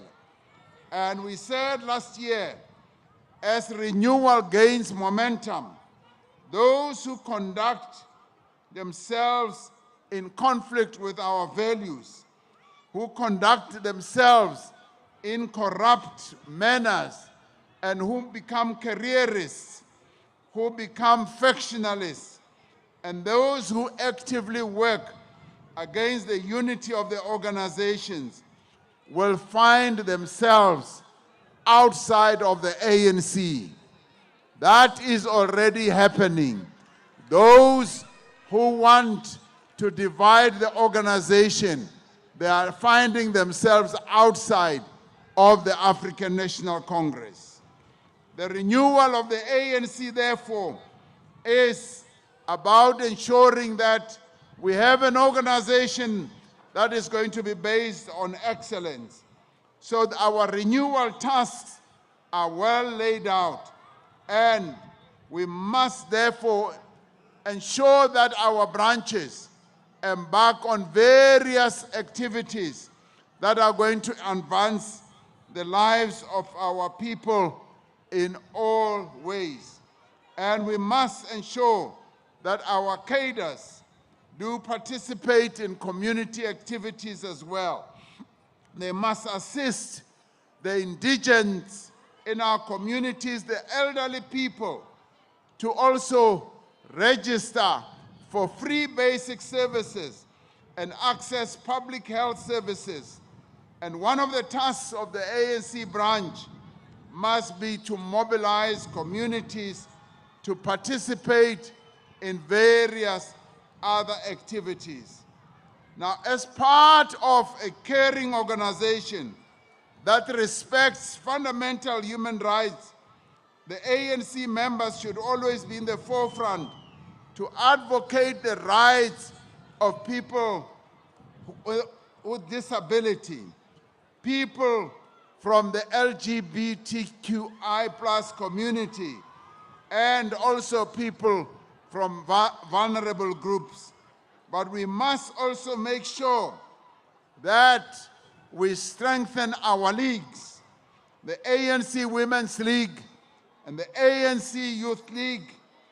We must strengthen them. We are pleased that they've held successful conferences and are making meaningful contributions to the life of the ANC and championing issues affecting women and young people. We thank the ANC Women's League for continuing to lead the charge on raising the issue of gender-based violence and femicide in our country. Sethi malibongwe. Igama lamakhosikazi. We also thank the ANC Youth League for continuing to raise the issue of youth unemployment. We thank the ANC Youth League for continuing to raise the economic issues that we need to address, and they have raised the issue of the beneficiation of our minerals very, very sharply, and therefore we thank them for doing so. We also thank the ANC Veterans League for continuing to be the custodians of the ANC's history and also championing the renewal process in the ANC. We also thank the MK Liberation War veterans. Sithetha nge-MK yenyani, the ANC Liberation War veterans, that they continue to play a key role in championing the interests of ex-combatants of the People's Army Umkhonto weSizwe and also to act as a major resource for the political education in the ANC.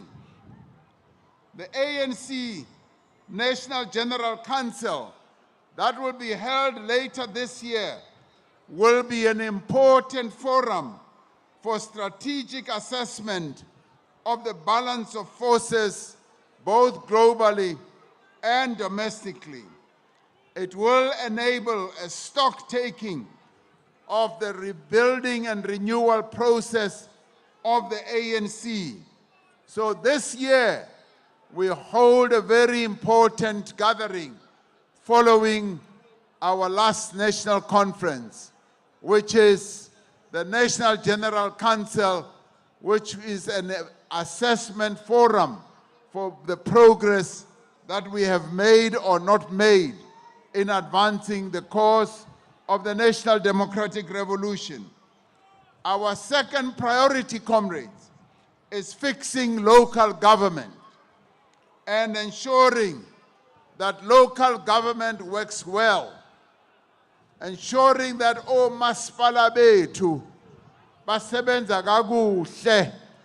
As we look throughout the country, we find that the most important area of government, which is local government, has not been functioning as well as it should.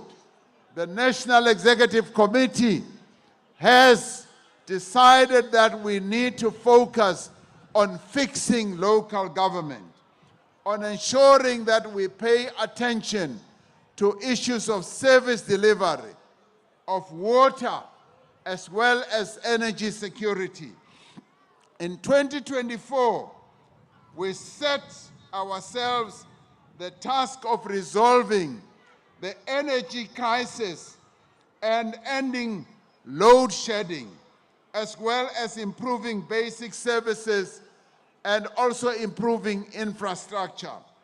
The people of South Africa, in their homes and in their businesses and places of employment and recreation and public spaces and educational institutions, have now experienced almost 300 days without load shedding.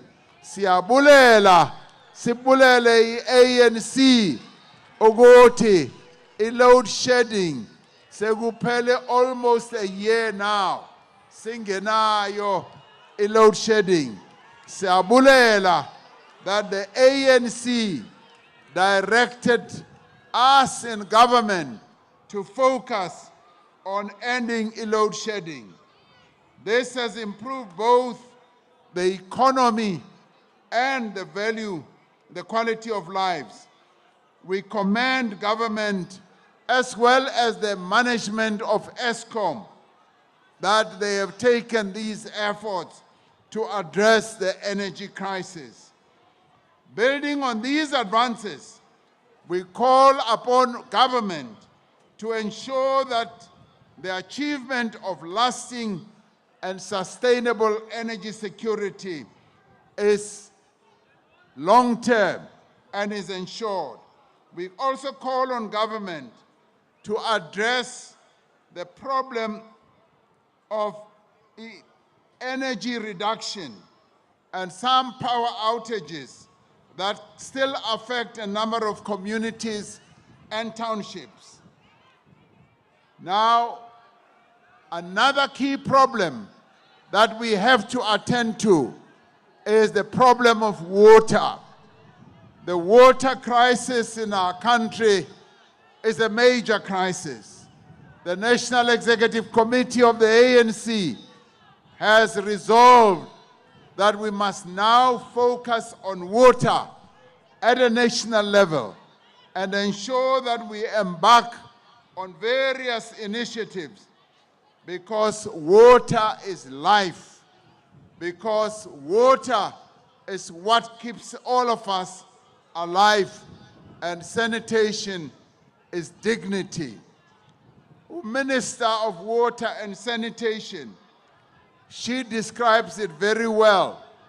Comrade Phemima Jordina, Uti, she is not a minister of water and sanitation. She says, as she describes herself, she says, I've been appointed to be the Minister of Life and Dignity. And we support her in that because, yes, water is dignity. Accordingly, we have decided to elevate the issue of water as the #1 issue that we need to focus on, having learned from what we did with electricity. And therefore, the African National Congress calls upon government to urgently implement a number of measures that have to do with strengthening our water boards, and they must immediately ensure that the security of water. We must address aging municipal water infrastructure. We must also address the issue of financing for water infrastructure. And we must make sure that law enforcement agencies pay attention and deal with the sabotage and the theft that continues to hamper the good functioning of water and the corruption that is perpetrated by some who are involved in water tankering. There's now a new mafia. There's the water mafia who have now come to the fore. But we must also deal with illegal water connections. And we must also deal with formalization of our informal settlements so that they are able to get proper water services. And in the face of the high living costs, we need to increase the issue of attending to the indigent households, and they must be put on the registers so that they are able to benefit from the assistance and support that government has to give. And in cooperation with the South African Weather Service, all spheres of government must strengthen early warning systems, particularly for extreme weather conditions, to improve access to disaster relief and to fund climate resilience in human settlements and infrastructure. The ANC reaffirms the important role that is played by our traditional leaders, particularly in development in our communities.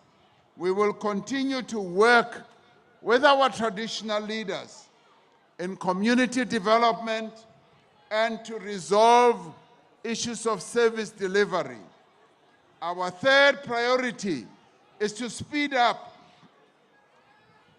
inclusive economic growth and to create jobs. This is vital to resolving the structural challenges of unemployment and poverty and inequality in our country, especially for women and young people and people living in rural areas and in our townships. The fundamental transformation of South Africa's economy is therefore central to the advance of our national democratic revolution.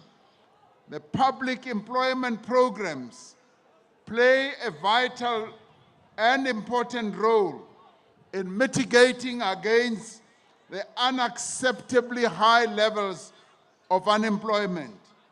However, these programs do not replace the need for long-term jobs through growth and investment by both the public and the private sector. We will therefore also pay attention to the issue of the public employment challenges that are being faced throughout the country.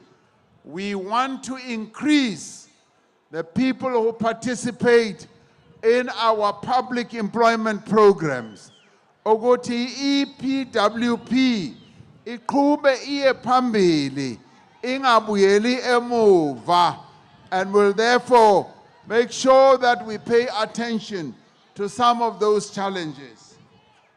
The manufacturing sector in our economy is the most reliable, sustained employment creator with the highest jobs multiplier.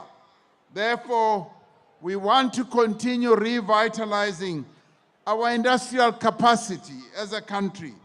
We must build on infrastructure as well as an export-led economy focused on manufacturing and to produce competitive goods and to ensure that we continue to attract investments into our country. We commend progress that is being made in improving energy security and enhancing the efficiency of our ports and our rail network, because they play an important role.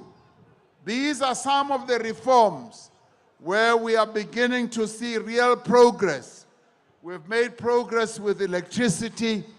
We're now continuously making progress with our rail network, with our ports, because they play an important role for the export of our manufactured goods. Our rail also plays an important role as we improve the passenger rail network to transport our people to work.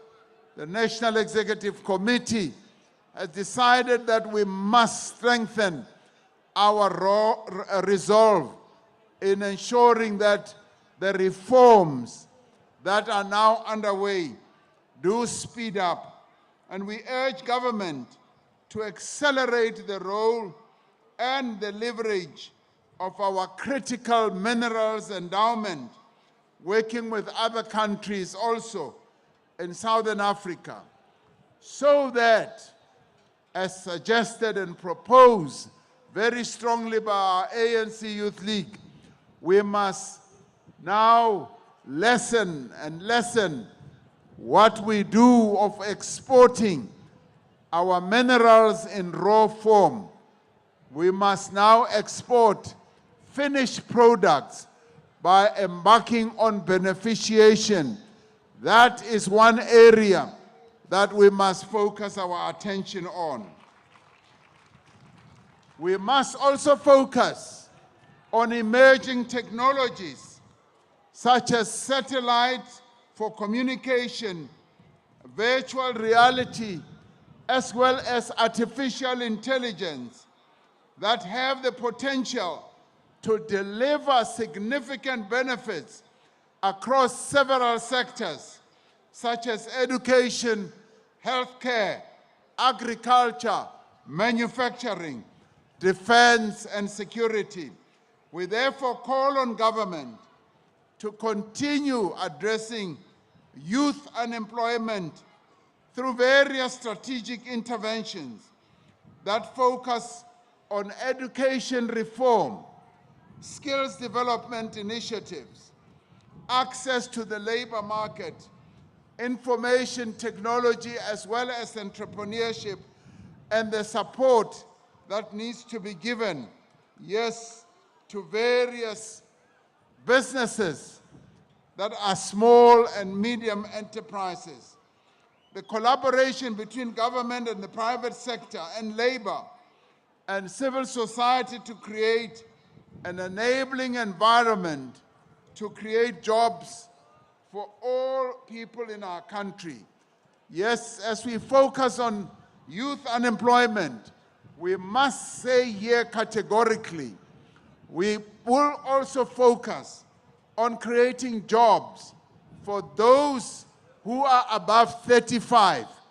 Ogote, we must not leave them behind.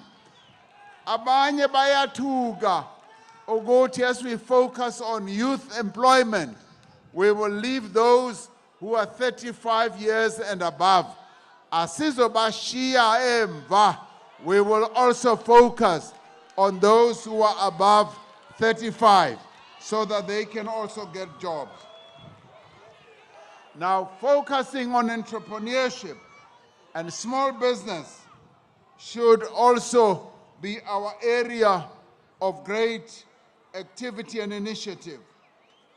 The whole process of embarking on all these initiatives is to improve the industrial capacity of our country as we modernize our industrial policy, as we ensure that we also increase the financing of various small and medium enterprises so that they can continue to grow.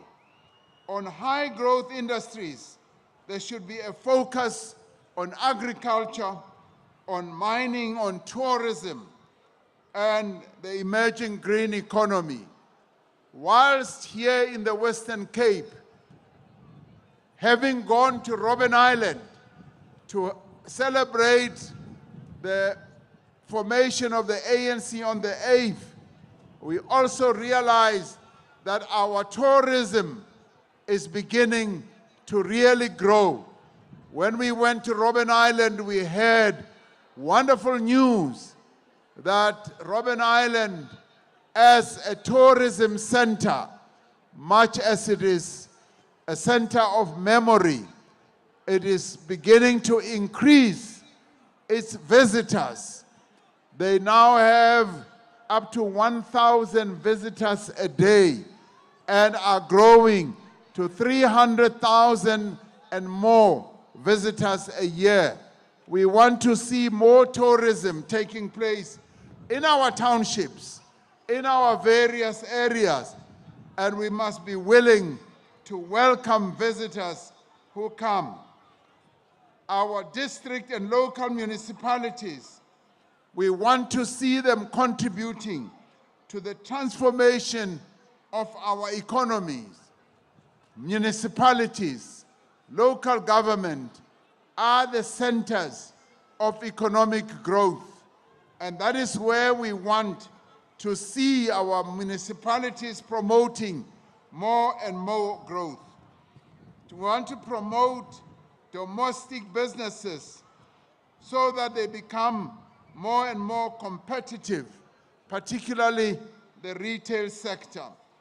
Local job opportunities must be protected by regulating labor migration and enforcing the issue of quotas on domestic labor in specific industries. Universal connectivity and digital technologies must also be harnessed as critical enablers of economic development, and they must also ensure that digital infrastructure is widely available as well as being affordable. Our education system, the NEC has decided, must be geared towards development of a digitally enabled society, including through collaboration with academia as well as research institutions. Our fourth priority for 2025 is to strengthen the fight against crime and corruption and to build safe communities. Last year, we said that crime undermines the gains of freedom and shared prosperity and ultimately our constitutional democracy and the objectives of the NDR. By November 2024, actions of our law enforcement agencies working together with our communities, community policing forums, and the private security services we're making a really good impact. Crime statistics indicate that there is a significant decline in most reported crimes. The recruitment of 10,000 police officers has contributed to improving community safety. These interventions have been bolstered by initiatives such as Operation Shanela, which continues to sweep crimes out of communities across the nation. Operation Valumkoti, which is dealing decisively with illegal mining. We welcome the establishment of the Border Management Authority and commend the efforts as well as interventions to ensure our territorial integrity. Notwithstanding this progress, women across our country, including those in rural farming communities, continue to live in daily terror of gender-based violence and femicide. This includes unacceptable proliferation of statutory rape resulting in the impregnation of young girls. This perpetuates a cycle of poverty as well as deprivation. This is a crisis that no nation can afford to ignore. Just yesterday, we heard the very sad news about the abduction and the rape of 2 nurses who were on duty at Khayelitsha Clinic in Limpopo, who were abducted and raped over a 4-hour period. We must work together to end such horrific crimes, and we condemn the activities of those men who go and attack our nurses and the women who are serving the nation. It is in the end like raping the nation when you go out of your way at night for people who are doing valuable work during the night duty process and abduct them and take them to the field and rape them. We urge the police to move swiftly and with great speed in Limpopo and apprehend and arrest those men who have committed these terrible crimes. Organized crime and gangsterism and drug dealing and extortion impact very negatively on society. They undermine personal security as well as the economic, community and infrastructure development in our country. The ANC calls on government urgently to implement a number of measures, including to ensure that we build a united front of community leaders and society, drawing participants from business, from various organizations, youth organizations, sports organizations, to combine their efforts against crime. We also call on the government to finalize the establishment of the National Council on Gender-Based Violence and Femicide, and to ensure that it is adequately funded. We call on government to unite all sectors of society to inculcate social values and practices that support the eradication of gender-based violence in all spheres of life. This should include the important role of traditional and religious leaders. It should also include actively mobilizing men in general to be positive and rather to play a positive role in society and to be role models to the children of our country, and men themselves to be in the forefront of ensuring that we end gender-based violence. We call on government to act decisively against the employment of illegal and undocumented migrants in agriculture, in the domestic area, in the catering and other sectors of the economy. It must be the employers who take care that these do not happen. We must also prevent the deaths from foodborne illnesses, especially of children, through the registration of spaza shops, and make sure that we have regular inspection of food vending outlets, and also ensure that there is enforcement of health regulations, and those that do not adhere to these health regulations and registration requirements must be closed with immediate effect as well. Our fifth priority is to build a South Africa that belongs to all South Africans through holding a national dialogue.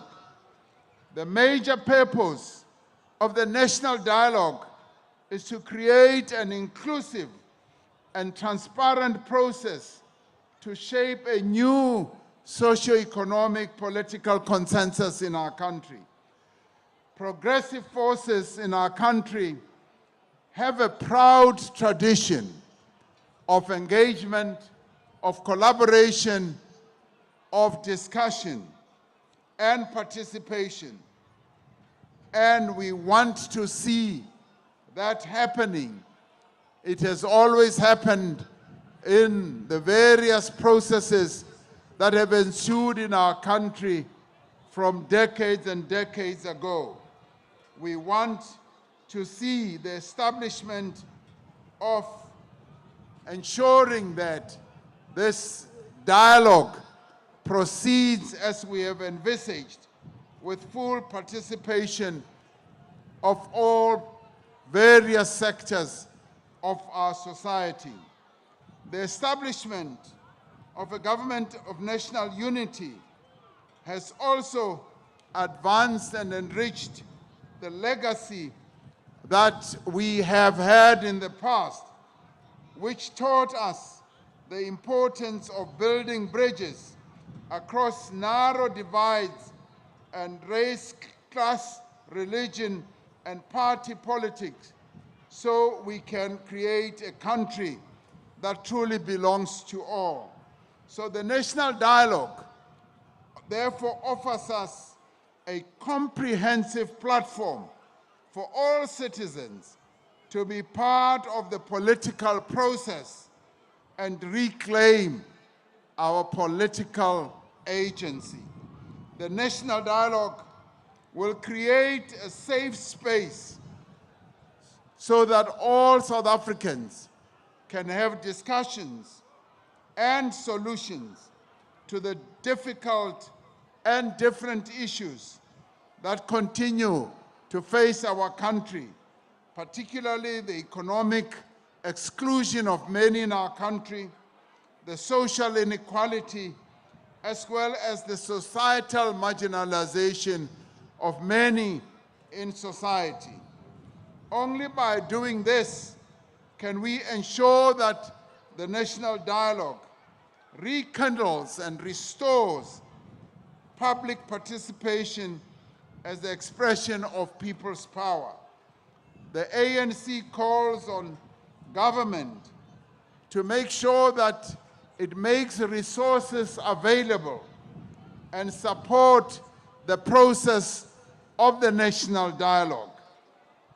We also call on the Alliance, the mass democratic movement, and progressive civil society to support the process so that it can build a new social consensus on the future direction of our country.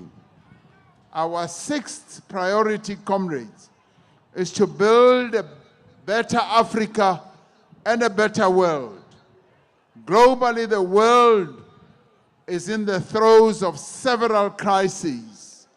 Crises that are characterized by instability, by war, by conflict, by fragility, by injustice, by insecurity, and the exclusion of the voices of the majority people who live in this world. The ANC remains committed to the principles of international solidarity, human rights, and anti-colonialism, as well as anti-imperialism and Pan-Africanism. We are committed to strengthening the capabilities of the Southern African Development Community, SADC, particularly on the 45th anniversary of the formation of SADC. We will continue to champion Africa's development through the African Union. We will continue to advocate for the implementation of Agenda 2063 for the development of our continent. Multilateralism and the respect for international law and its institutions are under attack by powerful countries and their leaders. We are deeply concerned about the increase in regional, continental, and global conflicts, particularly on our own continent, in the Middle East, and in Europe. The political and economic consequences of these regional conflicts continue to have a negative impact, particularly on developing economic countries. In this context, it is important that the countries of the Global South strengthen international solidarity to ensure that the world moves away from the current unipolar disorder and domination by the global North towards a more multipolar, multicultural, multi-civilizational, as well as humane and fair and inclusive world order. South Africa's presidency of the G20 provides huge opportunities to advance the interests of the African continent and the global South. The ANC will work hard to make sure that South Africa's presidency of the G20 is an important pillar of our efforts to advance sustainable development and inclusive economic growth, justice, peace, stability, multilateralism, and human rights. We argue that the transformation of the international financial institutions, such as the development banks, must be a priority. The ANC stands steadfast in solidarity and affirms the inalienable right of the people of Western Sahara and Palestine to self-determination and independence. We continue to call on the end of the hostilities in the Middle East and also to stop the conflict that is happening, particularly the slaughter of Palestinians in Gaza and the West Bank. And our support for the people of Palestine continues unabated, particularly as we continue with the case in the International Court of Justice to support the struggle of the Palestinians. We continue to call for the end of the decades-long U.S. economic blockade against Cuba and to have Cuba removed from the list of terrorist states. We continue to condemn all acts of conflicts that are going on in various parts of the world. The ANC calls on the 7th administration to remain seized, yes, with the peace-building processes that South Africa is involved in our continent to ensure that peace is indeed restored in various parts of the world. We must remain with our resolve in advancing the African agenda to ensure that our continent is prosperous. In this regard, we remain concerned by the continuing conflicts on our continent. Without the peaceful resolution of conflicts, we will not be able to ensure the full implementation of the Africa Continental Free Trade Area. And without the implementation of the AfCFTA, we will not be able to attain the economic integration that is in line with the ideals of Pan-Africanism. Thus, our government must continue to prioritize the resolution of conflicts on our continent. The ANC notes the consolidation of democracy in Southern Africa. 7 countries in SADC, the Comoros, Botswana, Madagascar, Mauritius, Mozambique, Namibia, South Africa held elections in 2024. The ANC will host the much anticipated Liberation Movement Summit this year. This will further strengthen the people's liberation gains towards lasting regional stability and sustainable economic development. We are deeply concerned about the ongoing conflicts in the Sudan and the Eastern DRC, as well as the post-election violence in Mozambique. We call on the OAU and SADC to take urgent steps in working towards the resolution of all these conflicts. We must also continue to work to advance the industrialization in inclusive intra-Africa trade. We need to advance food, water, energy, and critical mineral security, as well as infrastructure development on our continent. This is important to ending the historical, extractive, and fragmentation of our country's resources.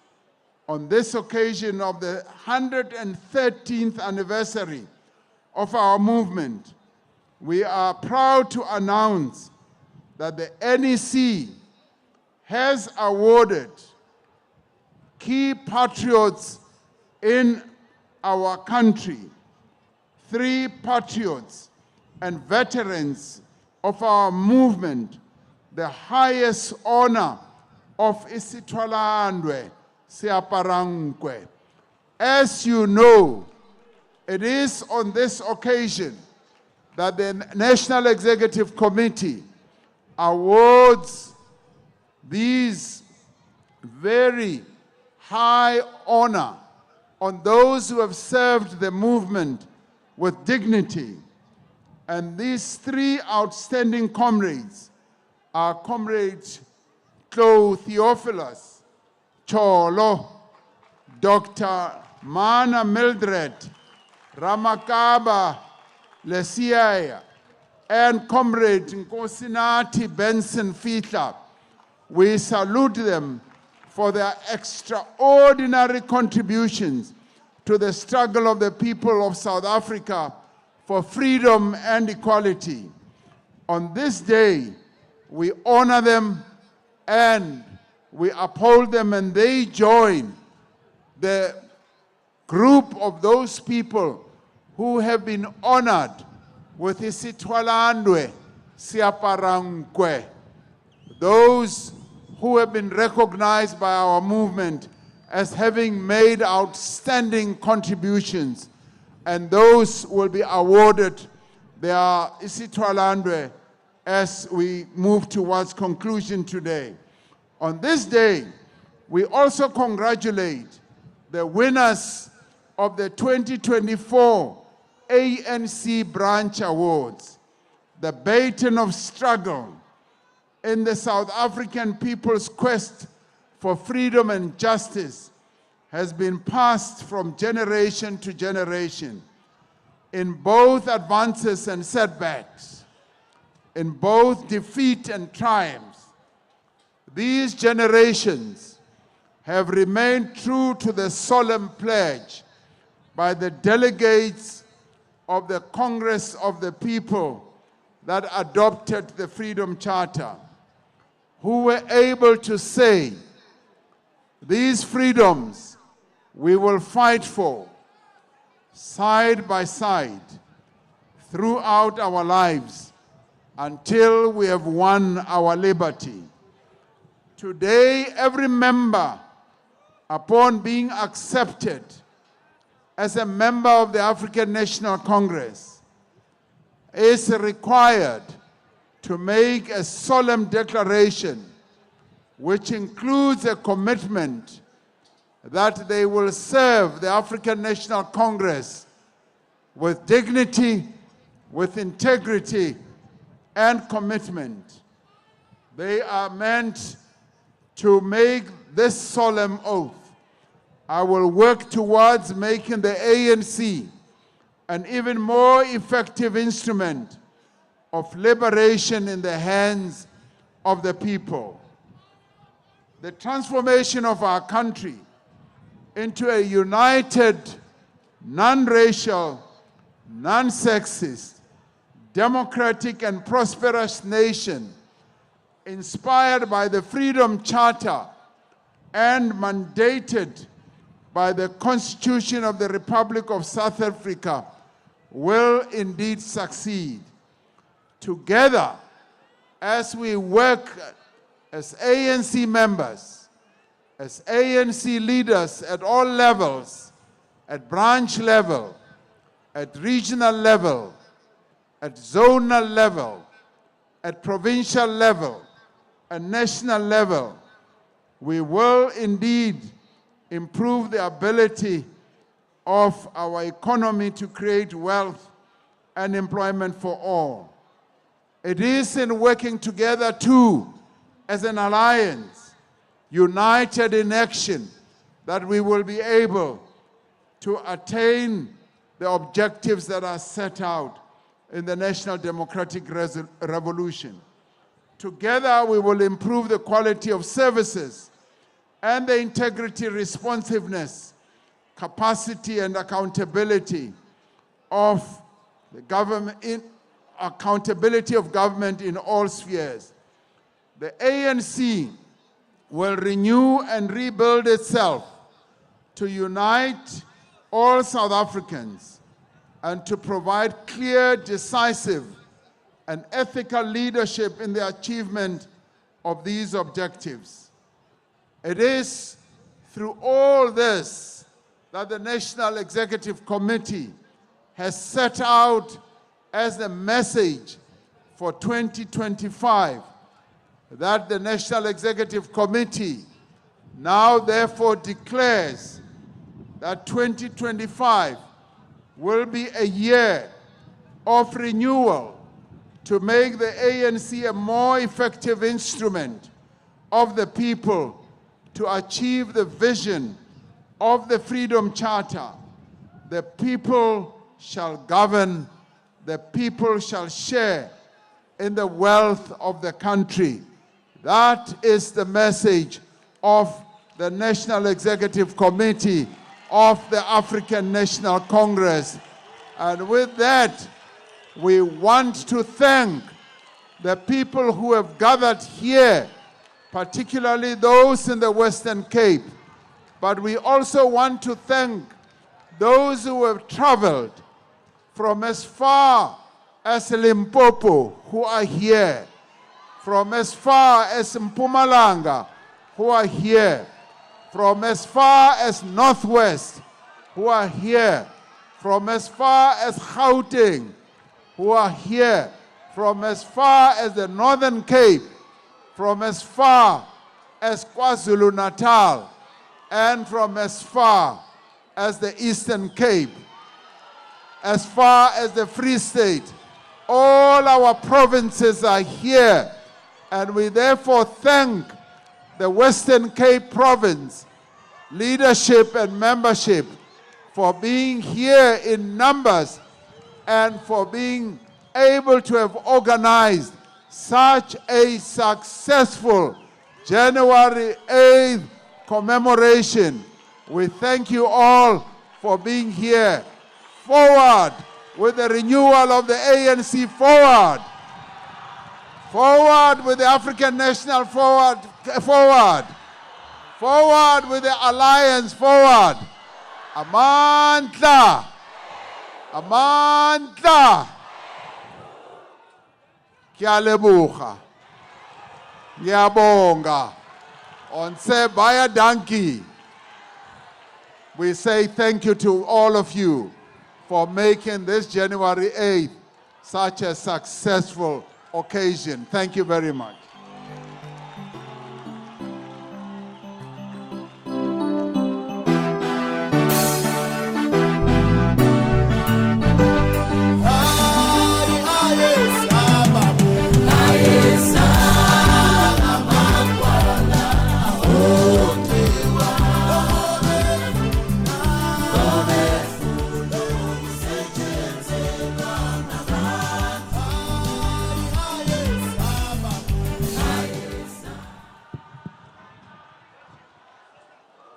Amandla,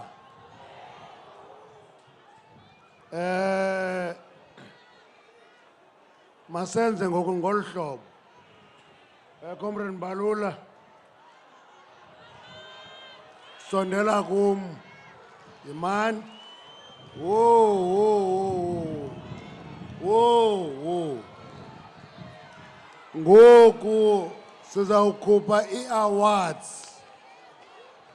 I-awards ke zifuna uhlonitshwa ngoba kurecognizwa abantu abenze umsebenzi obalulekileyo. So ungaqhwabi ucule kunikwe awards. Kodwa phambi basenze loo nto masibulele iinkosi ezize apha. Iinkosi zize ngobuninzi kulo msebenzi.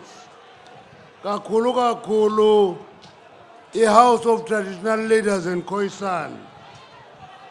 I-Contralesa ilapha. I-Royal Houses ase-Eastern Cape, KZN, Limpopo and Northwest.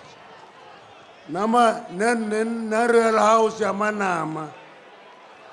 Okumkani abakhoyo apha babini. There are two kings ezikhoyo. Okumkani uVulekhaya wamaXhosa ukhona. Nokumkani uNdloviyezwe yamampondo asenyandeni. Ezo kumkani zizilapha. Siyayibulela kakhulu loo mbeko yabo. Phambi koba kusikwe ikeyiki makekhutshwe awards. Enkosi, Max. SJ. Ubwesi.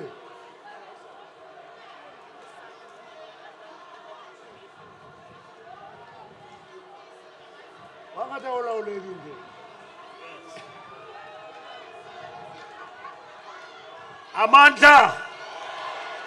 Amandla. Sesifike ekugqibeleni maqabane. Into esizayenza ngoku umongameli seyibalile into yokubana ngobana abafumana ii-awards zesithwalando. I'm going to invite the president, supported by the officials, to come closer to confer isithwalandwe. Sizawuqala Sizawuqala ngo Dr. Tlou Theophilus Cholo, Comrade Titi Cholo represents a lifetime of struggle for freedom. As a young migrant worker in Johannesburg, he joined the trade union movement, SACTU. He was a militant of the ANC Youth League. Dr. Cholo served 2 jail terms for activism in Botswana and Robben Island. Dr. Cholo worked tirelessly in the face of freedom and the creation of a united, democratic, non-racial South Africa. He is represented here by a member of the family,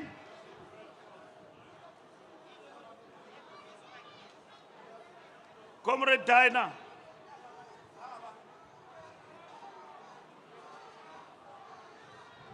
Viva, Comrade Cholo, viva! Amanda! Comrades, I just want to ascertain the member of the family. The son.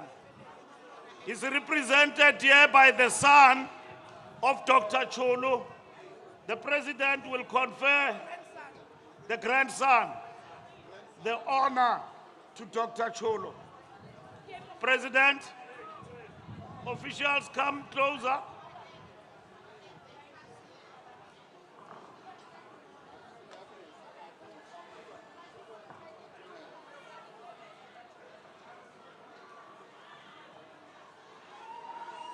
Amanda!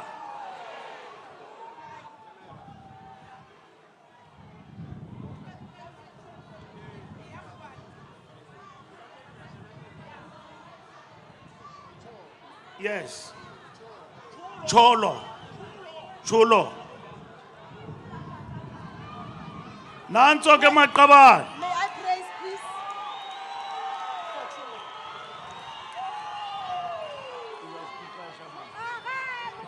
We don't have time.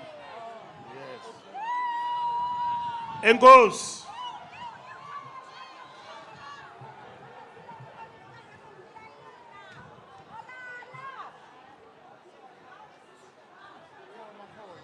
Yeah.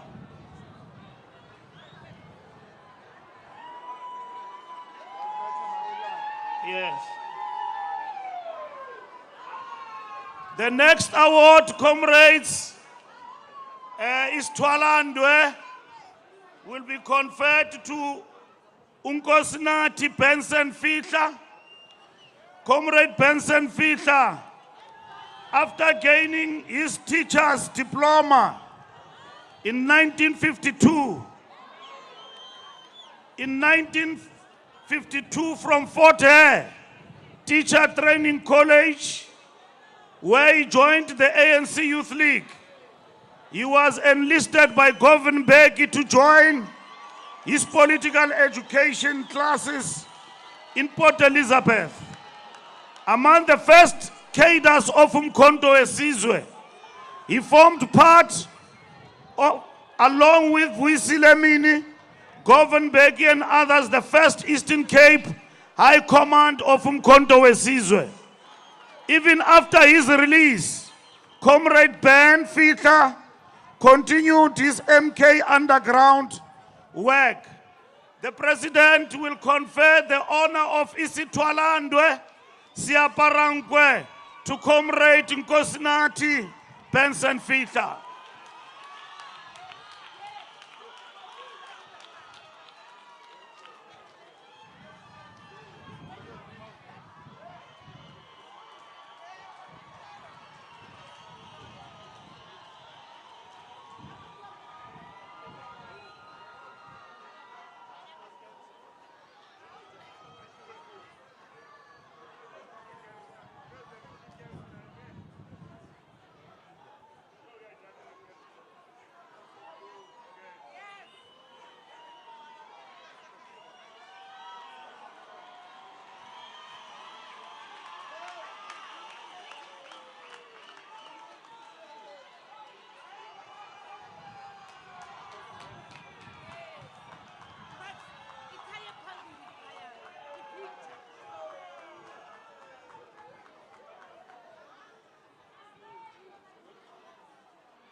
Amandla. Viva isithwalandwe, Comrade Ben Fitla, viva. Comrades, the last isithwalandwe siaparankwe to be conferred by the President will be to a lifelong activist, champion for civic and women's rights, Mildred Lisia, affectionately known and respectfully known by all as Me, is part of the living heritage of the city of Cape Town and its varied history. Umme was born in Kwalanga, growing up in Kensington and Elsie's River, working as a domestic worker in Sea Point, and forcefully removed to Tunyanga, and after the dawn of democracy, serving as the ANC ward councillor in Section 3, Kukuletu, and later as a member of parliament. Throughout her life, she experienced the reality of apartheid Cape Town, which simply did not consider Africans as belonging to the city, having to face and resist waves after waves of forced removals as an ANC SACP women's activist. Mildred Lisia worked with some of the early women stalwarts of the 40s and 50s, like Dora Tamana, Anisi Linga, Ray Alexander, Aisha Bibi Dawood, Letitia Sbeko, Liz Ambramse, and others in the trade union and civic movement against forced removals, high rents, crime, exploitation of workers, and passed laws over decades. The generation of Mildred Lisia provided a solid core of non-racial activist leaders. Lisia played a critical role in building the trade union and women's movement here in the Western Cape and South Africa as a whole. Watinta bafazi, watinti mbogoto. I now invite the President to confer the honor of isithwalandwe siaparankwe tukumme.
We also have Auntie Sophie Brain.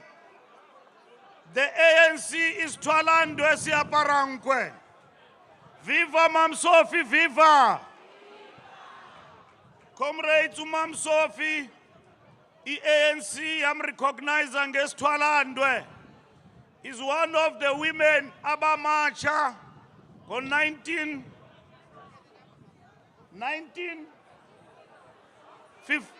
Women's March 56. And Yabulela Makaban. We now proceed to the branch awards. The first award goes to Anton Limbede, award for the best performing ANC Youth League branch. In the third place, we have the Hector Peterson ANC Youth League branch, Ward 13 Machabeng Lijwele Putswa, Free State. In the second place, we have the Lebugang Dichwane ANC Youth League branch, Ward 39 Tabanchu, Mangaung, Free State. And the winner of the 2024 Anton Limbede Award for Best Performing ANC Youth League branch is Zandile Sibeko, ANC Youth League branch, Ward 76, Silopotema, Ekuruleni, Gauteng.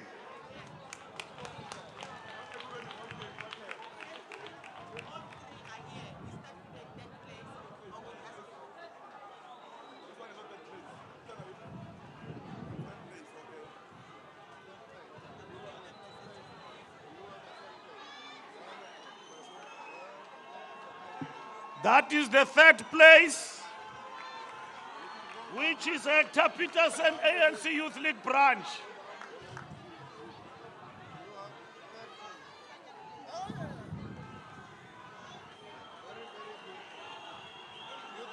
Thank you very much.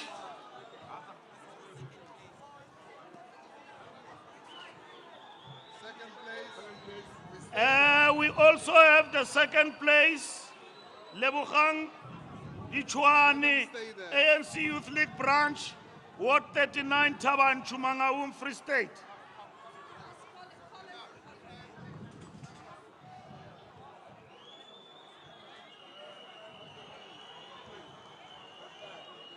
Thank you, comrades.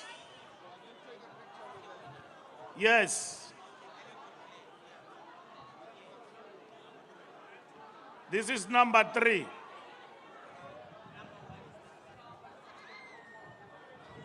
And now, President, don't move there. We now come to the winner, which is Zandile Sibeko, ANC Youth League branch, Ward 76, Lopotema, Ekuruleni, Gauteng. Where is the branch?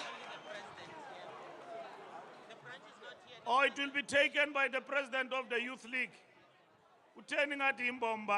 Announcing the award handing ceremony over there, with the President handing awards to people who've made extraordinary contributions to the party and to the cause. And this comes after the President's first January the 8th address as part of the Government of National Unity. He said, "We face an existential crisis. The ANC must renew itself or perish." This is the lesson from the elections, which they did very badly in last year. He said, "We must face the danger or perish as a movement." Rather ominous words of warning.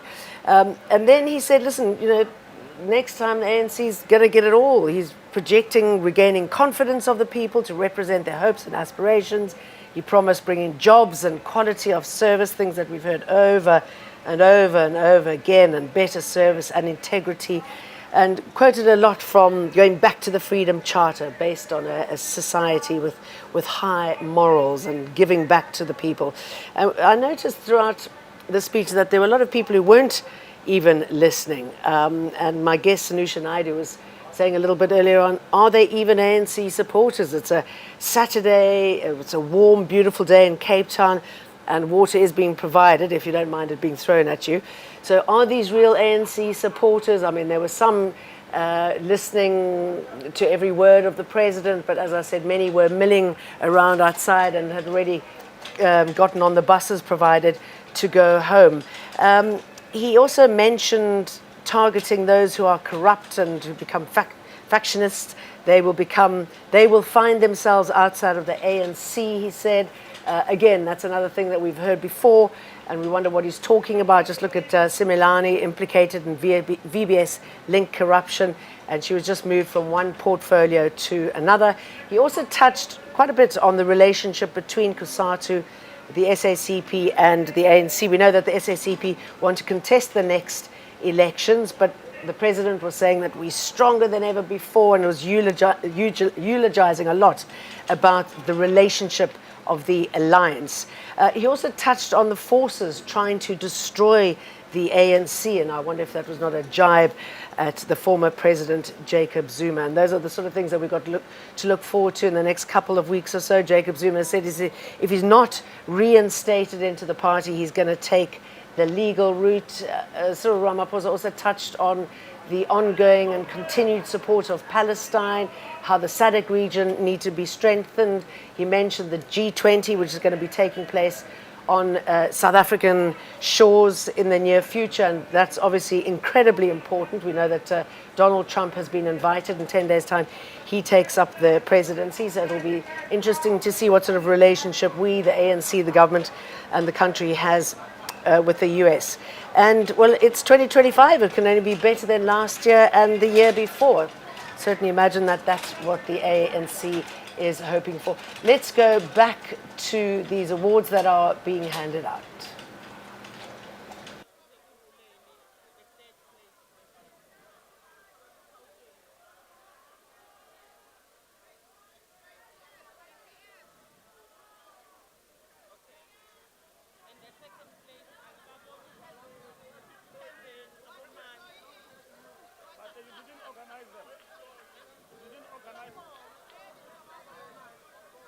Comrades, can you come forward?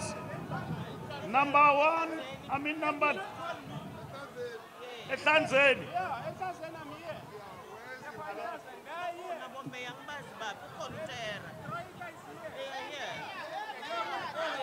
Comrades, we are calling you here. Can you come forward, please? Thank you. Well done, comrades. Yeah.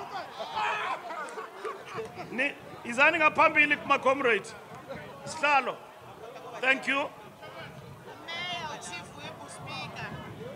This is the mayor, chief whip, and the speaker.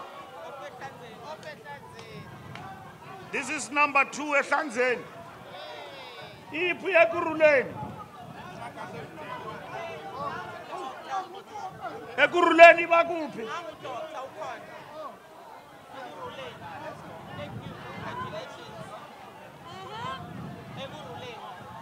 This is Ekuruleni, the mayor,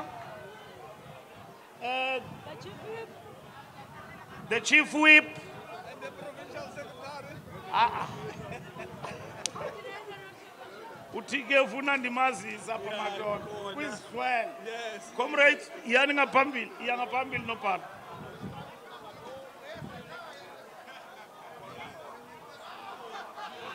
This is Ekuruleni, my comrade. Alala Ekuruleni, alala. Nangu meya bathi ngudoctor. Yeah, ndiyabulela maqabane. Well done. Thank you very much. Keep the good work. We need that.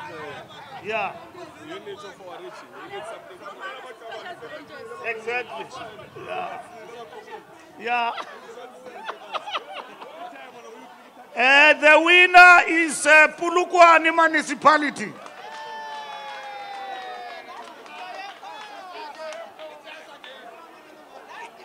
Can Pulukwani come forward, please?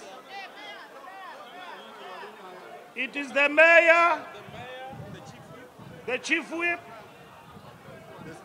and the speaker. The whole troika is here. Alala Pulukwani, alala! Yasebenza lo masipala lo. I-report yakhona Go forward, Mayor.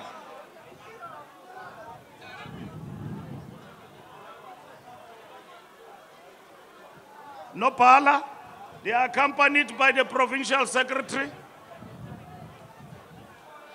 Alala Pulugwane, alala.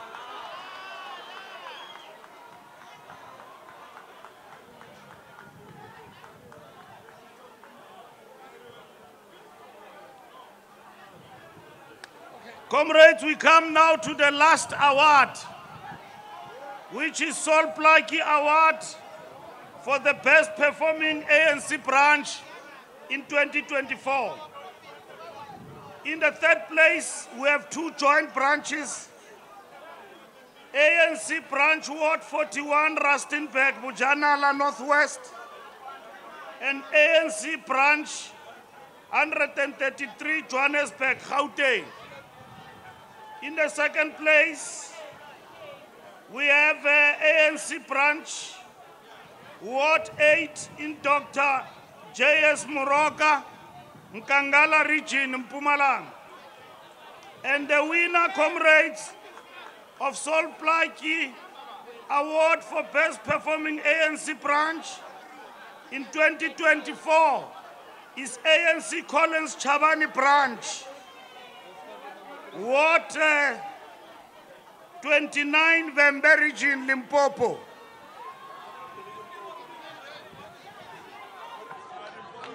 Collins Chabani Branch.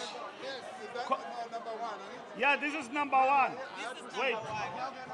Just wait here, comrades. We start with, you are winning. We're starting with number 3.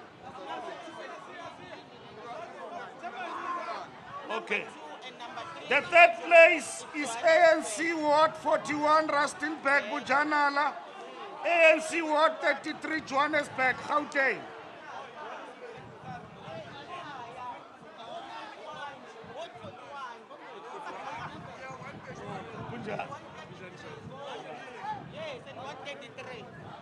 Maroon, yes, all right.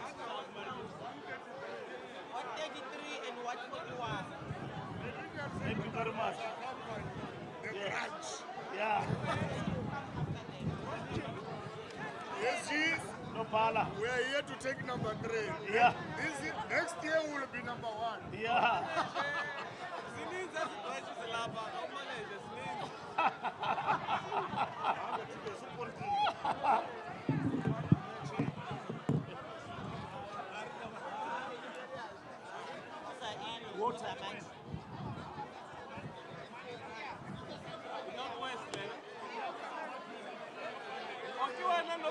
Comrades, just stand there and take a picture with the president.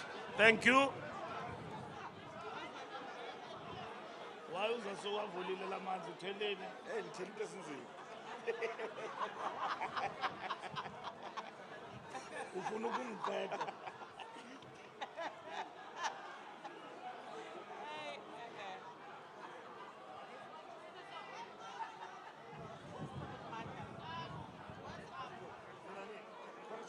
Amandla, our two.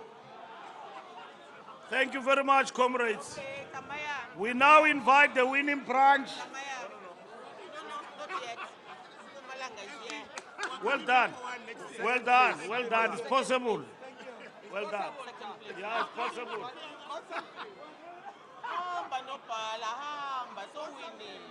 We now call upon Colin Chabani. Oh, what, number 2 ANC branch, J.S. Moroka and Nkangala region in Mpumalanga.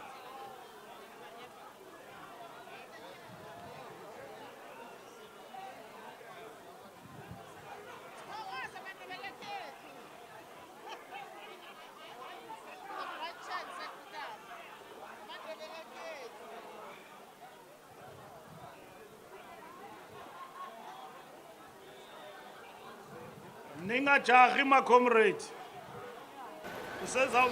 We'll leave the activity of the stadium just for a little bit for the serenity here in the studio. Just to tell you that we're going to go back because Tsidi Madia has been standing by. She was listening to the speech. She's been gauging reaction from those standing in the crowd. And let's find out what she found out. Tsidi?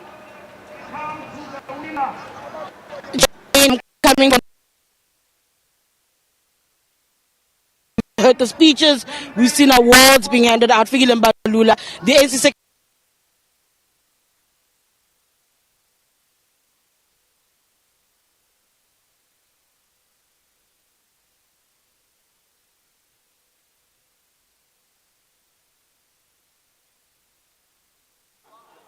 from the NEC itself to the parties faithful for the year ahead. I'm joined now by Ronald Lamola, who is an ANC NEC member, over and above his responsibilities in government, of course. Ronald, the speech really speaks about recognizing that people had to come together back in 1955 to sign the Freedom Charter and the importance of pulling together yet again. What are your big takeaways from the speech delivered today?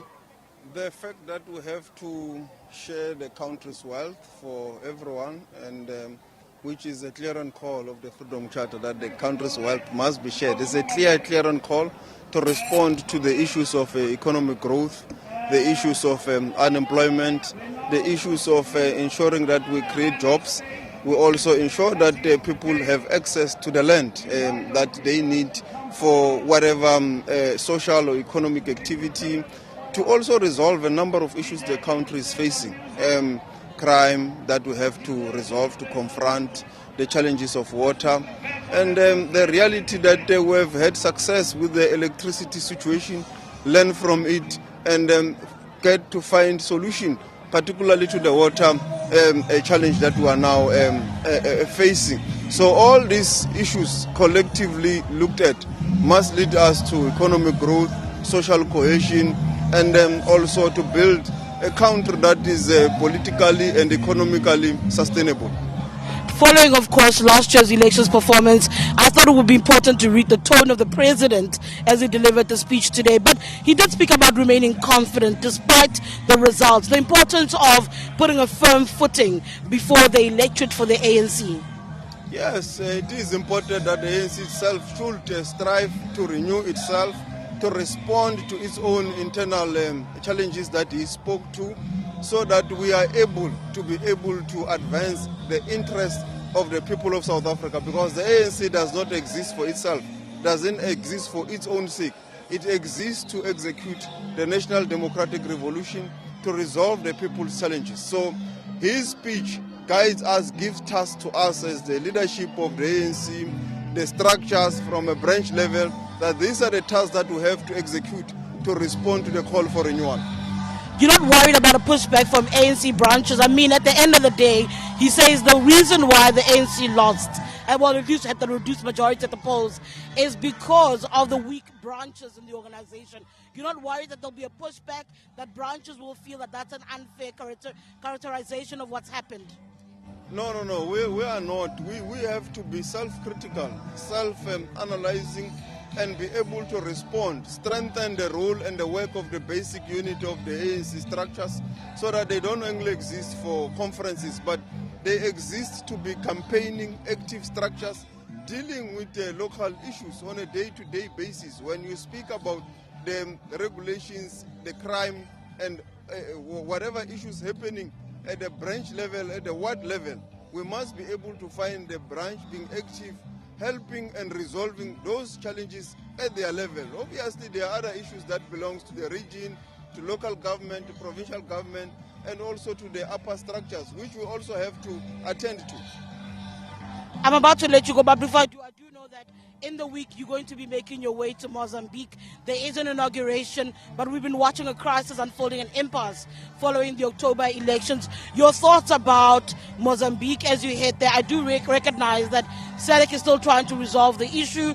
We saw the opposition leader Mondlane back in the country. Your thoughts as our representative, really, as far as international relations are concerned, on Mozambique ahead of that inauguration? The Constitutional Council of Mozambique, which is the highest decision-making body, has made a ruling, and that ruling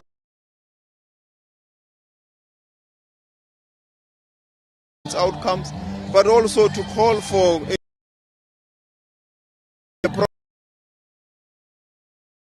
that contested the elections.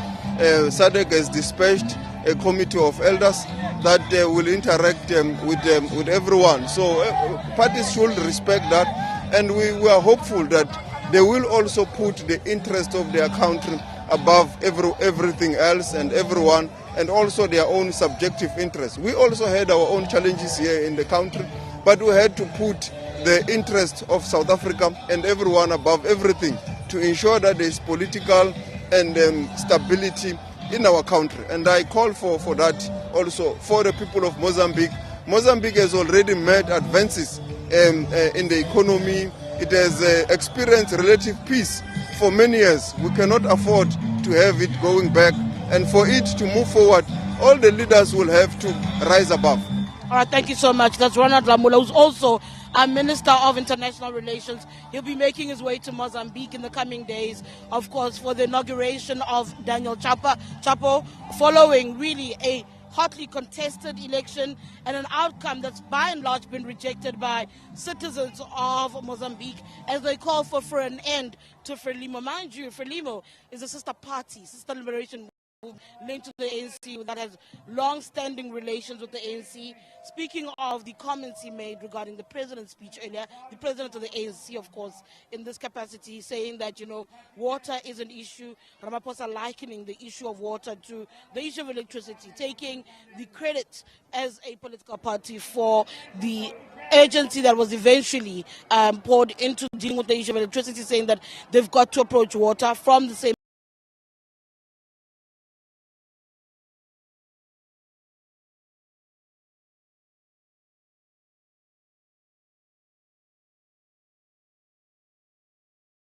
that 4% outcome at the polls.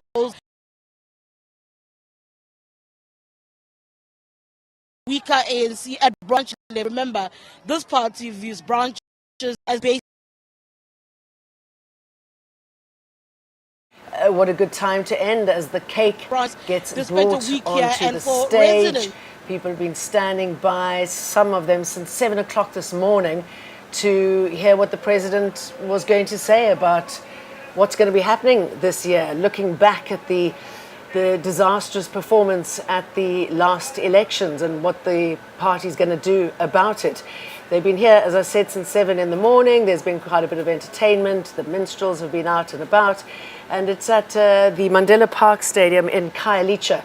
This is an area that they haven't held this type of event for at least a decade. And they're hoping that it'll help them bond better with the community, get people back into the voting booth in order to vote the ANC government back into power. That's what the president was promising his supporters a little bit earlier on. So thank you for watching the ANC's January 8th address. The next time we see you will be at the State of the Nation address back here in Cape Town in February. From me and the EWN team, thank you very much for watching. On the side. Abaskapileyo on the side. And NEC members, ipimela ezawusika keke nomvula. Where is the knife? We are now counting Sigal Keke. We're counting from 5, 4, 2, 1. This cake will be donated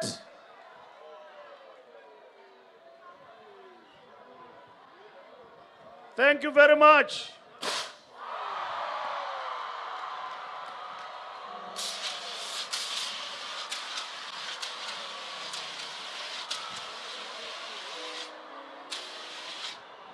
Happy birthday, ANC! Happy birthday! Aye, ANC! Aye! Kula, ANC! Kula! Kokela, ANC! Kokela!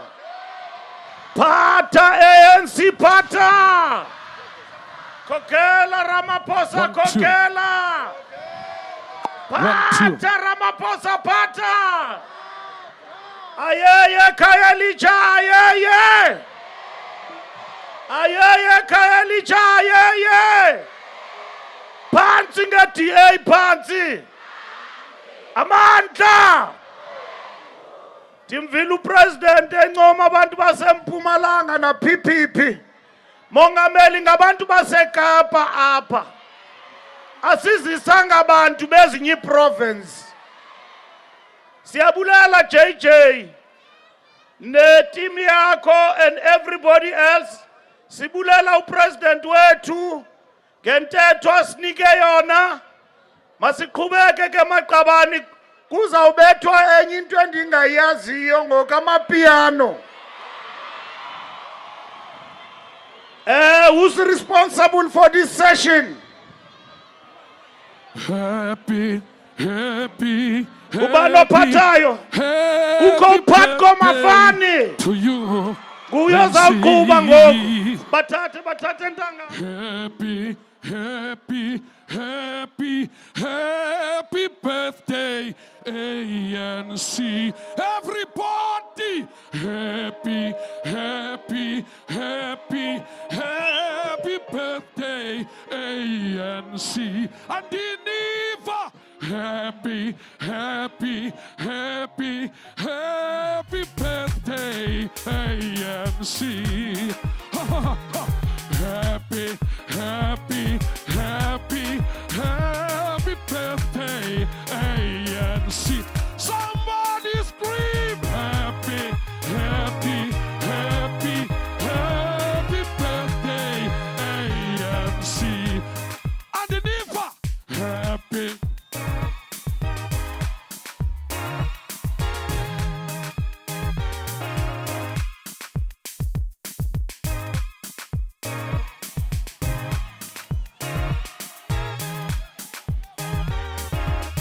Yeah, yeah, yeah. Happy, happy, happy, happy birthday, ANC.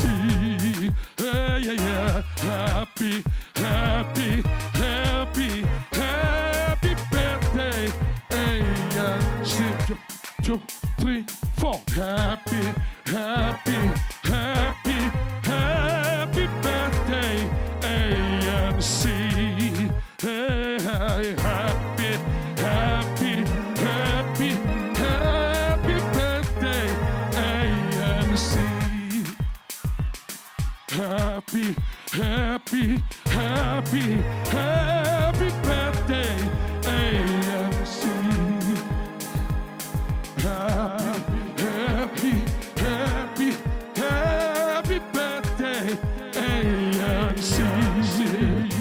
Oh, happy, happy, happy, happy birthday. Somebody scream. Mamela, my selector. If you love ANC, clap your hands. If you love ANC, clap your hands. And if you love ANC, then you know why we're here. If you love ANC, clap your hands. If you love ANC, clap your hands. If you love ANC, clap your hands. If you love ANC, then you know why we're here. If you love ANC, make some noise!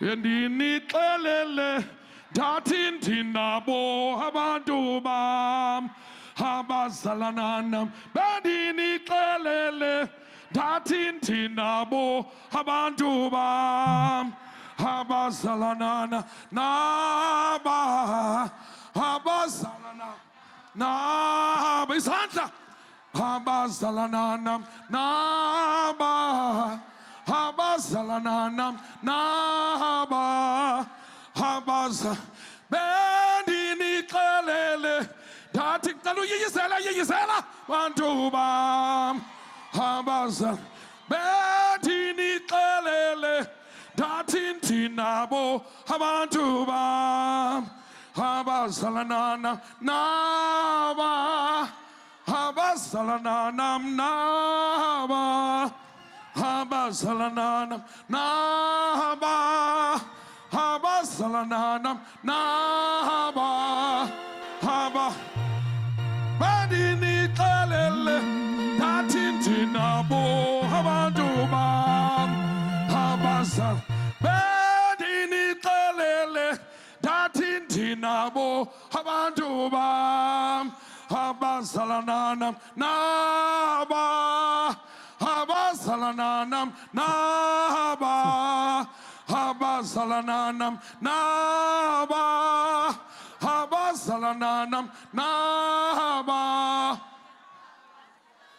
Tatikapa ANC Tatikapa Patikapa ANC Patikapa We are Tata we are Pata we are Tata we are Tata man we are Pata we are Pata we are Tata Kandi itu yal Tata when you yal Pata we are Tata Uyalpata, Uyaltatikap, Uyalpatikap, Uyaltata, Uyalpato.